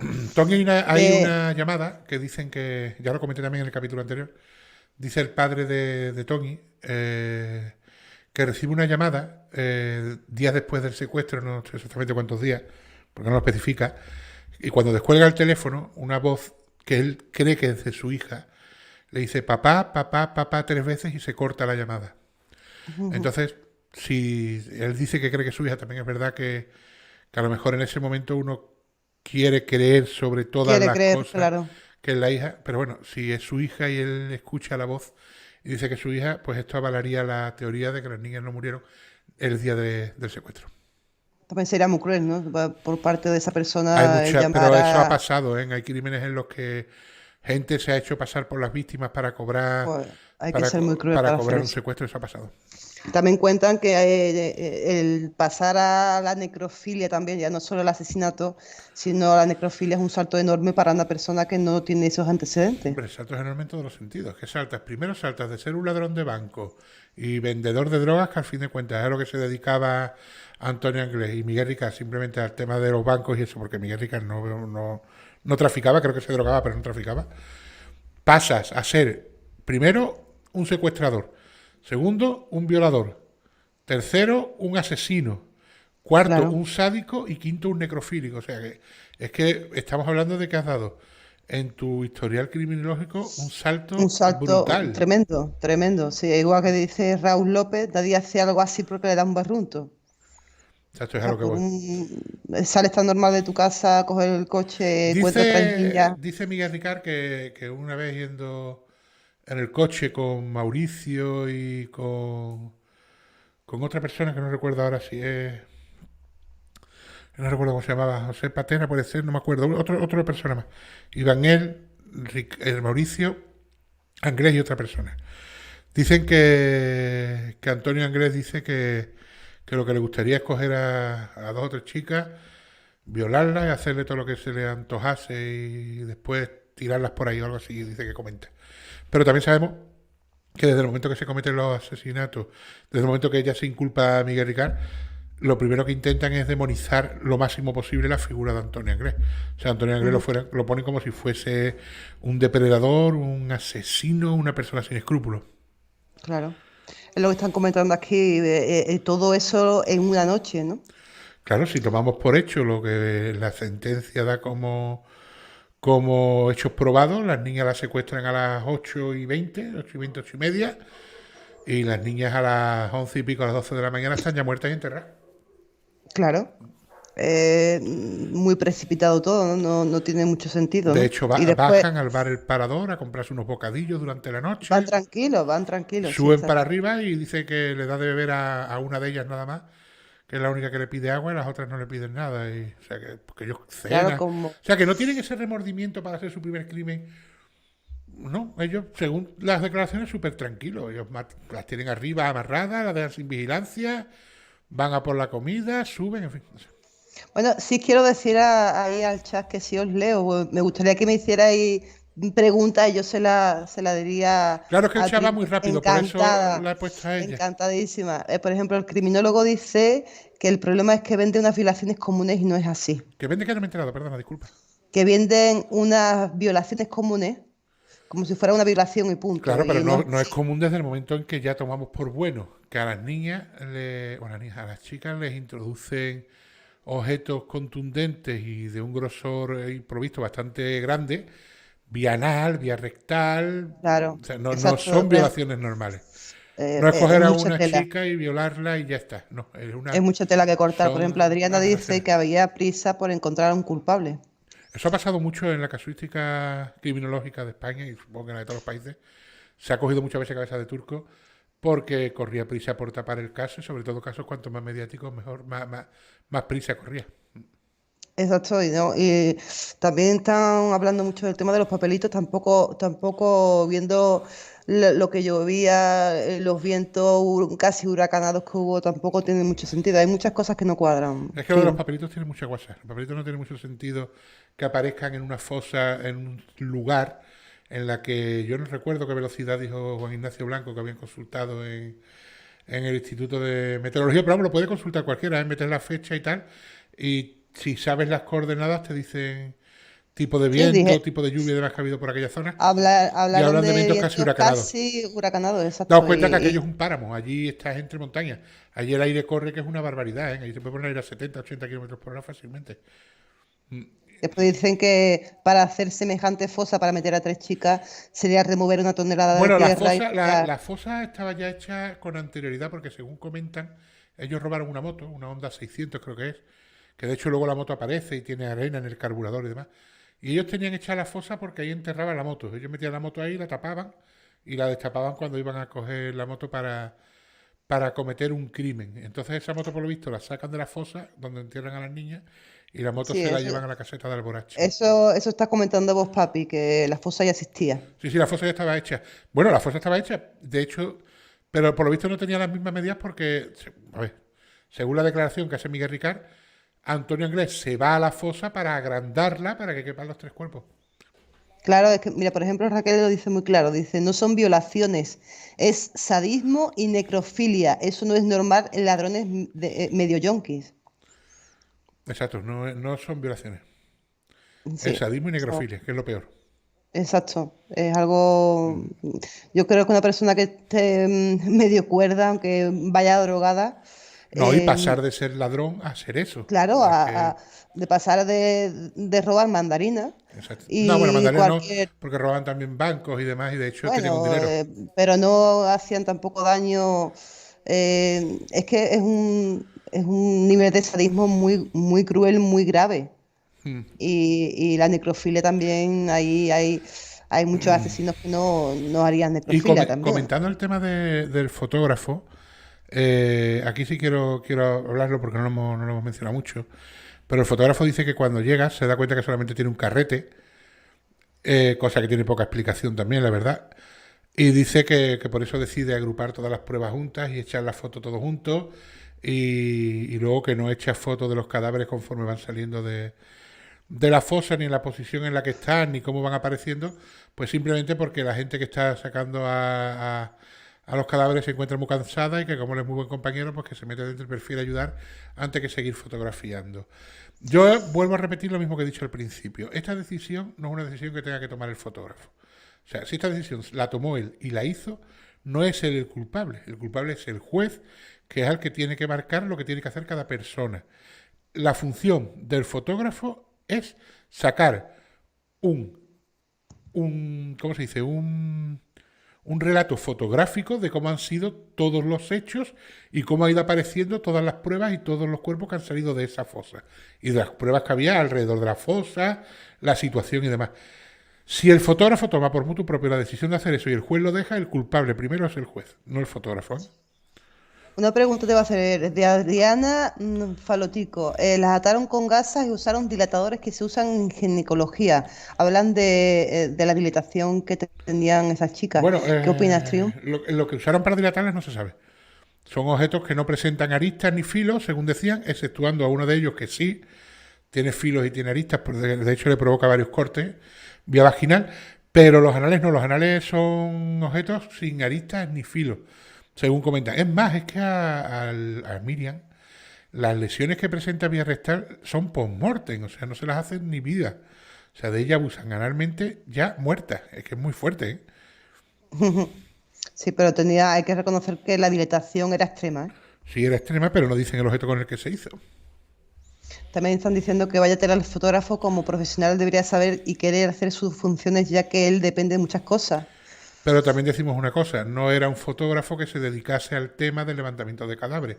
Entonces yo no sé como profesional si él está acostumbrado a eso o simplemente le dijeron toma la cámara y ve echando la foto. Claro que no se sabe, hubo Vaya cosas que no estuvieron bien en ese caso, la verdad. Hay muchas cosas, y ya te digo, del fotógrafo me parece de lo peor porque no hay documentos gráficos por ese motivo, porque no se echaron fotos. Y ahí hay un fallo muy grande, y el fallo, ya te digo, que es del juez, que es el que tenía que haber ordenado lo que se tenía que hacer, tanto de la gente que levanta los cadáveres como de la gente que va a Claro, sacar eso de la fosa.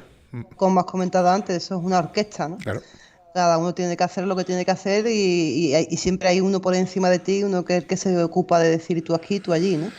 exacto. Dime las preguntas que hay por el chat, echa un vistazo. Pues mira, Ennio Pedretti dice, ¿encontraron las herramientas con las que cavaron? Las herramientas dice que sí, dice que son un pico, creo que era una pala, no recuerdo si era una pala y un pico, y estaban en la caseta de Alborache.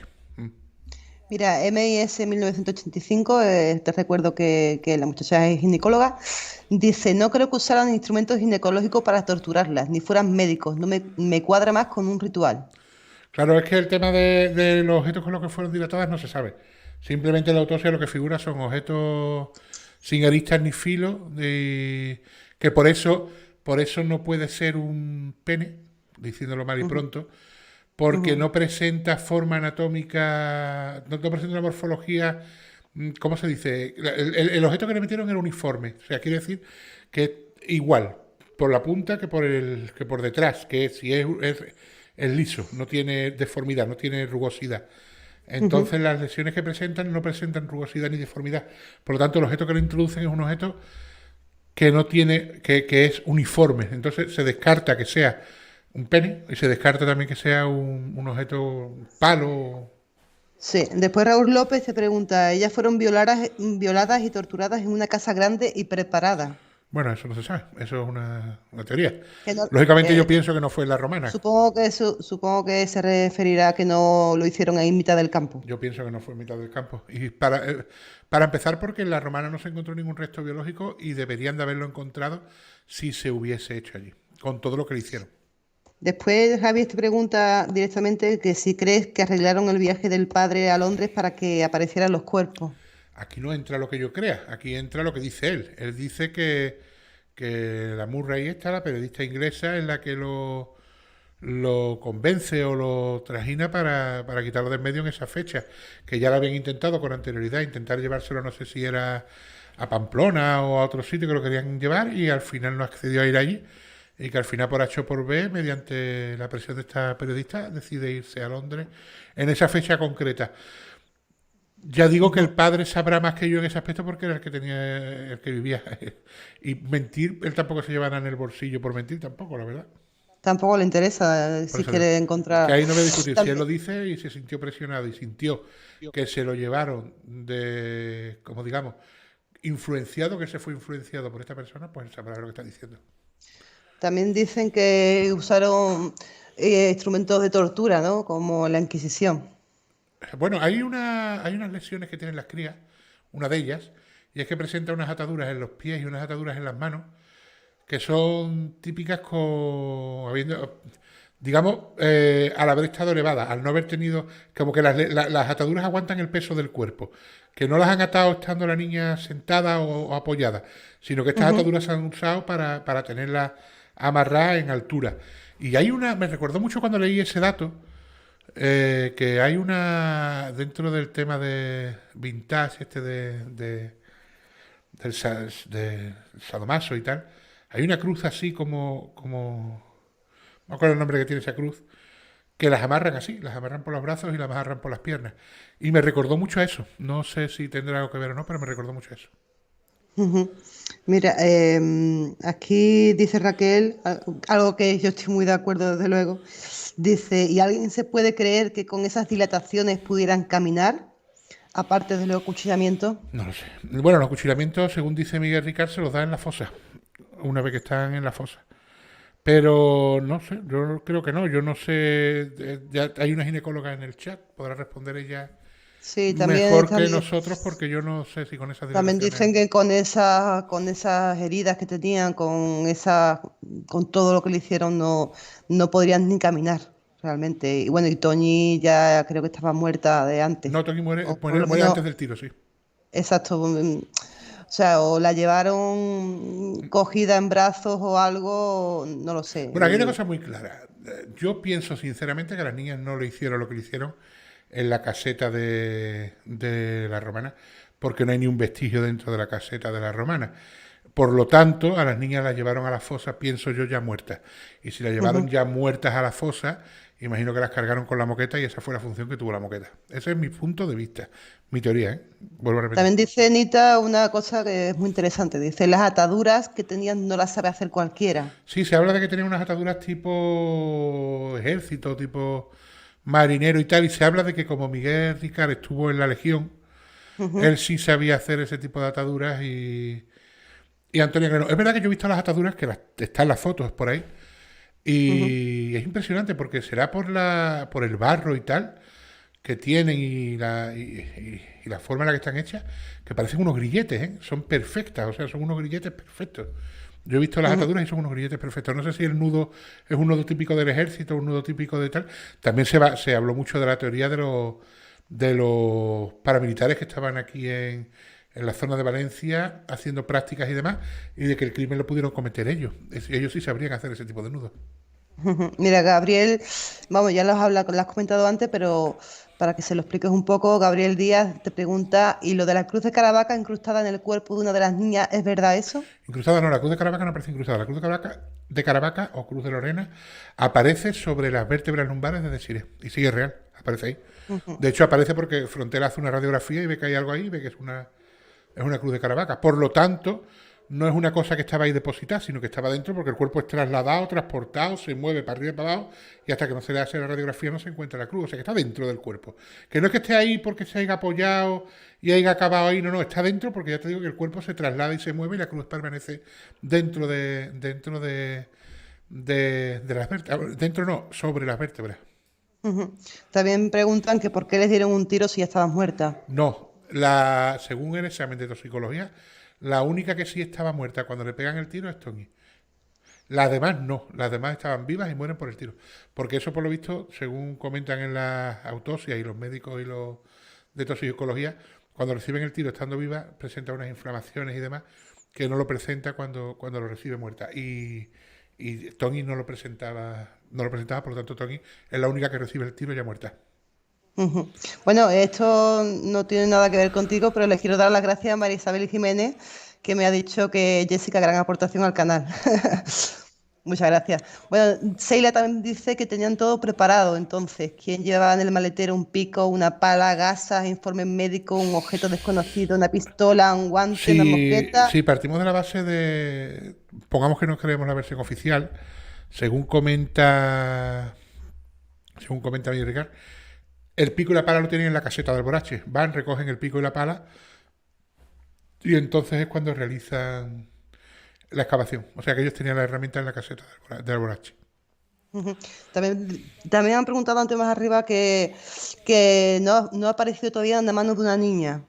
A una le faltaba una mano. Le faltaba una mano a Miriam y le falta una mano a Desiré, porque de hecho cuando aparecen los huesos que han aparecido, que no ha aparecido la mano completa, han aparecido unos cuantos huesos, ¿eh? Cuando aparecen esos huesos, se le hace la prueba de ADN a la madre de Desiré y al padre de Miriam, porque Tony es la única que tiene las dos manos. Aquí hay bastantes personas que piensan que los cráneos no son de las niñas. Sí, esa teoría se ha dado muchas veces, el decir que los cráneos podrían ser las cabezas cambiadas. Pero vuelvo a repetir lo mismo, las cabezas estuvieron muchísimo tiempo y de hecho creo que hay gente que dice que todavía están en el laboratorio de Luis Frontela, y Luis Frontela realiza pruebas de ADN. Es tan fácil como haberlas realizado si no las ha realizado ya, que igual las tiene hechas, porque según él tiene una investigación realizada muy grande del caso y tal, y una tercera vía que cuenta y cuenta y cuenta, pero nunca termina. Oye, no os olvidéis darle a like si os está gustando el directo para que se posicione y demás. Os lo agradecería mucho. Y suscribirse si aún no lo han hecho. Sí, también suscribiros y dar a la campanita. Exacto. Bueno, están hablando también de las piedras volcánicas que se encontraron en los cráneos. Piedras volcánicas no, son cantos rodados, son piedras de río, con forma redondeada, lo que se encontró. Ajá. Bueno, y están hablando aquí, por ejemplo, Adriana Falótico, todas las pruebas se perdieron. No sé si... Bueno, lo que sí sé es que se destruyó la moqueta, se quemó, y el resto de pruebas no tengo constancia de si se perdieron o se destruyeron. Tampoco sé verdaderamente lo que marca la ley del tiempo que unas pruebas tienen que estar en un archivo, aunque habiendo un sumario, o sea, una parte B del sumario que se ha quedado abierta, que de hecho el proceso sigue abierto, por el tema de que incluso porque eso sí lo tengo que decir, la gente dice, no, yo es que soy seguidor de la versión oficial, la mató Antonio Anglés y Miguel Ricard, vale, tú puedes ser seguidor de la versión oficial, pero si sigues la versión oficial dice Antonio Anglés y Miguel Ricard, probablemente en presencia de otros, porque hay 7 pelos que no son de ellos. O sea, que la versión oficial tiene un sumario abierto porque hay 7 personas que no se han encontrado. Y esas personas han, según la versión oficial, podido contribuir en el crimen. Por lo tanto, esta versión no deja cerrada la puerta a que haya más gente implicada en el crimen. Así que no sé el tiempo que tienen que estar esas pruebas en custodia habiendo un sumario abierto. También es verdad que el crimen ha prescrito, por lo tanto ya incluso se encontrasen nuevos criminales o nuevas pruebas que saliese un nuevo culpable, ya daría igual, porque no va a pagar en cárcel. O sea, él no va a pagar, podría tener el juicio social, ¿no?, de la gente o la repudia social, pero a nivel de cárcel o prisión o condena no tendría ninguna porque el crimen ha prescrito. Que es una cosa de la que yo estoy totalmente en contra. Los crímenes de sangre y de violaciones no deberían de prescribir. No, la verdad que no, y más un crimen tan atroz como este. El criminólogo dice que gran parte de las manos, de los huesos se refiere, se encuentran después en los sudarios que las transportaron hasta el Instituto Médico Legal de Valencia. Bueno, la de Miriam no, de Siré no lo sé, pero cuando aparecen unos huesos de la mano y se le hace la prueba de ADN, para ver si son de Miriam o son de Siré, doy por hecho de que no estaban esas manos, porque si no es absurdo, si las manos están, llegar luego a hacer las pruebas de ADN. Y además la casualidad que las 2 manos que faltan son de las 2 personas, de las 2 crías que están más abajo, porque de Miriam, o sea, perdón, de Toki, que está arriba, tiene las 2 manos. Después Raquel dice que curiosamente esa mano que tanto decía Fernando que faltaba empieza a aparecer casi 30 años después. Pues sí, es raro que aparezca la mano ahora.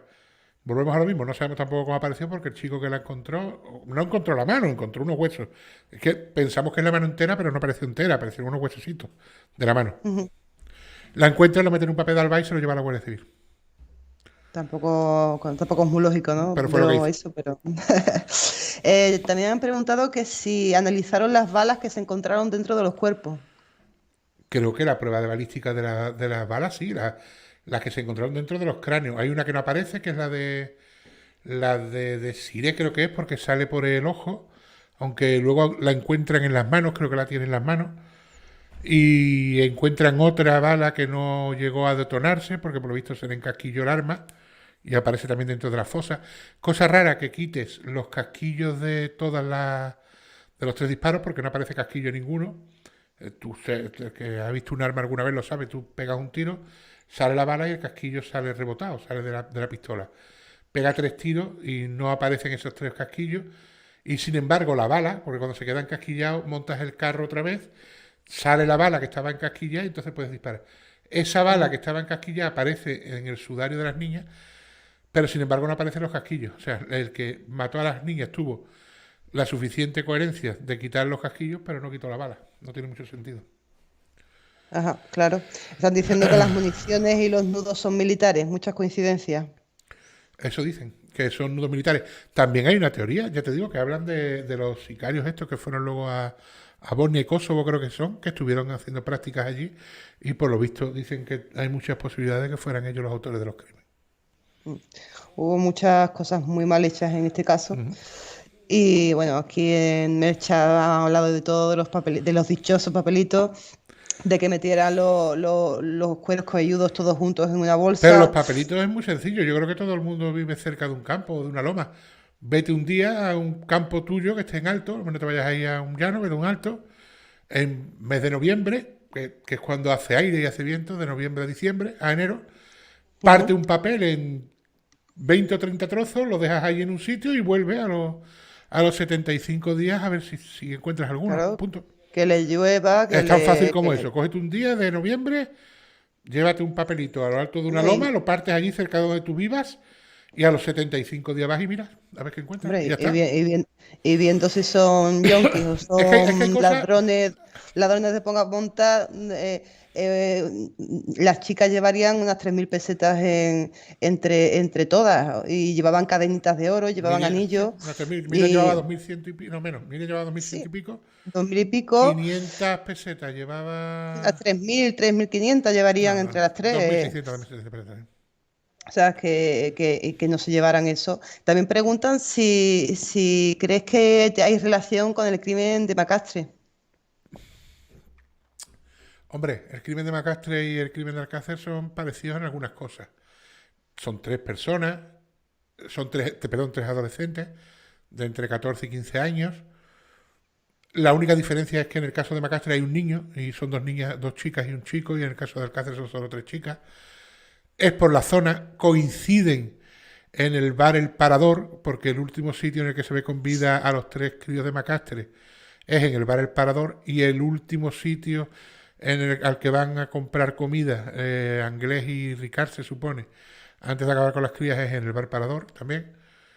Coincide que es en una caseta abandonada también de una montaña, que un pie de la chica a la que matan aparece haciendo esquina con la calle Alcácer de Valencia, no en la calle Alcácer, sino haciendo esquina, cerca de la calle Alcácer, bueno, cercano en la calle Alcácer, pero haciendo esquina con otra, por lo visto frente a una, no recuerdo, una inmobiliaria, o no me acuerdo qué comercio era, que lo toma mucha gente como que era un mensaje para alguien concreto de allí. Y luego también, que son tres. La primera no presenta, creo que no presenta violación ni nada, y ella, la ultra chica, es la que peor aparece, a la que le han cortado un pie y le han cortado también más partes del cuerpo, creo. Pero también se las achacan mucho a temas de drogas y que estos chicos se drogaban y demás. No sé si tiene algo que ver con Alcácer. Es cierto que hay muchas coincidencias, pero hay muchos casos en Valencia en esa época que se parecen mucho, ¿eh? Ujú. También hablan, he leído algunos comentarios de que las niñas aparecieron con tatuajes. No, yo no tengo constancia de eso. Eso lo han dicho en en No algunos tengo constancia de los tatuajes. Y en las autopsias no viene nada reflejado, ni en las que hace, efectos. ni las autopsias oficiales de las primeras, ni las oficiales de frontera tampoco. Vale, es que había bastantes comentarios sobre el tema y para que lo aclararas un poco. Yo no he encontrado nada en las autopsias, ni la de frontera, ni las de los forenses de Valencia. O sea, las del tatuaje no hablan. Ujú. Ay, perdón. Bueno, por ahora no hay más preguntas. No sé si quieren hacer más o no, pero Bueno, por ahora no hay más preguntas, Triun. bueno, pues si no tenéis más preguntas, si tenéis alguna más, ahora es el momento, porque vamos a ir cortando ya, que llevamos ya 2 horas y 56 minutos. Dios mío, cada vez estamos más tiempo. Venga, 3, Bueno, 4 minutos más y nos mira, vamos. una pregunta ha dicho Otto Ruiz y la teoría es que animales comieron los cuerpos. ¿Te la crees? No, me creo que algunos animales pueden ocasionar lesiones, lógicamente. Hay animales que son subterráneos, como las ratas, por ejemplo, que se meten. De hecho, hablando, como hemos hablado antes de Macastre, cuando la Guardia Civil encuentra el cuerpo del crío, de él, que lo encuentran en un riachuelo, como a unos muy cerca de la caseta donde aparece el primer cuerpo, aunque lo encuentran mucho tiempo después, pero está en una. Se asustan porque les sale una rata de dentro del cuerpo. O sea, hay animales que sí, que son roedores, se meten por debajo de la tierra y pueden acabar con la piel. Pero veo raro que ataquen al cuerpo que está más abajo del todo y el segundo, y el primero no tenga apenas falta de piel y demás. Cuando es más fácil acabar con los primeros que con lo que está más abajo, ¿no? Ujú. Bueno, dice Adriana, ¿el juego sería muere primero o es torturada? ¿El qué? ¿El qué? Perdona, no te escucho. Adriana Falótico dice, ¿el juego sería muere primero o es torturada? Bueno, ¿Quién sabe? son torturadas, muere y después abusan de ellas. Sí, Así es como pasó con algunas de ellas, no con todas. Otras las torturan, mueren y las entierran, otras las torturan, mueren y las violan. Bueno, Jason dice, Triun, tu público pide a gritos que hagas el caso Macastre. Creo que tienes pensado hacerlo más adelante. Bueno, yo en principio lo iba a dejar para más tarde, pero me lo está pidiendo mucha gente, así que seguramente cuando acabemos con el caso de Marta del Castillo, hagamos el caso Macastre. Bueno, puedes hacer una especie de lista de los casos que te interesan y que la gente haga una Después del votación. caso de Marta del Castillo vamos a hacer el caso Macastre seguramente, y ya os contaré el resto de casos que van a venir después. Bueno, ahora mismo te están diciendo el criminólogo, muy buen debate, buen directo. Yo no tengo más preguntas, gracias. Te dice Seila, Asmi, gracias por el live. Perfecto. Como siempre, muy interesante. Hagan canal de Telegram. Tengo que mirar lo del Telegram, es una cosa que no sé muy bien cómo va. Cuando lo tenga listo ya os lo comentaré. Voy a comentaros un par de cosas. Recordad, ahora ya no vamos a hacer, porque esta semana hemos hecho 3 directos porque empecé a hacer directos muy tarde y ya estaba el caso entero. Entonces lo que vamos a hacer es un directo semanal. Creo que el mejor día es el sábado o el domingo.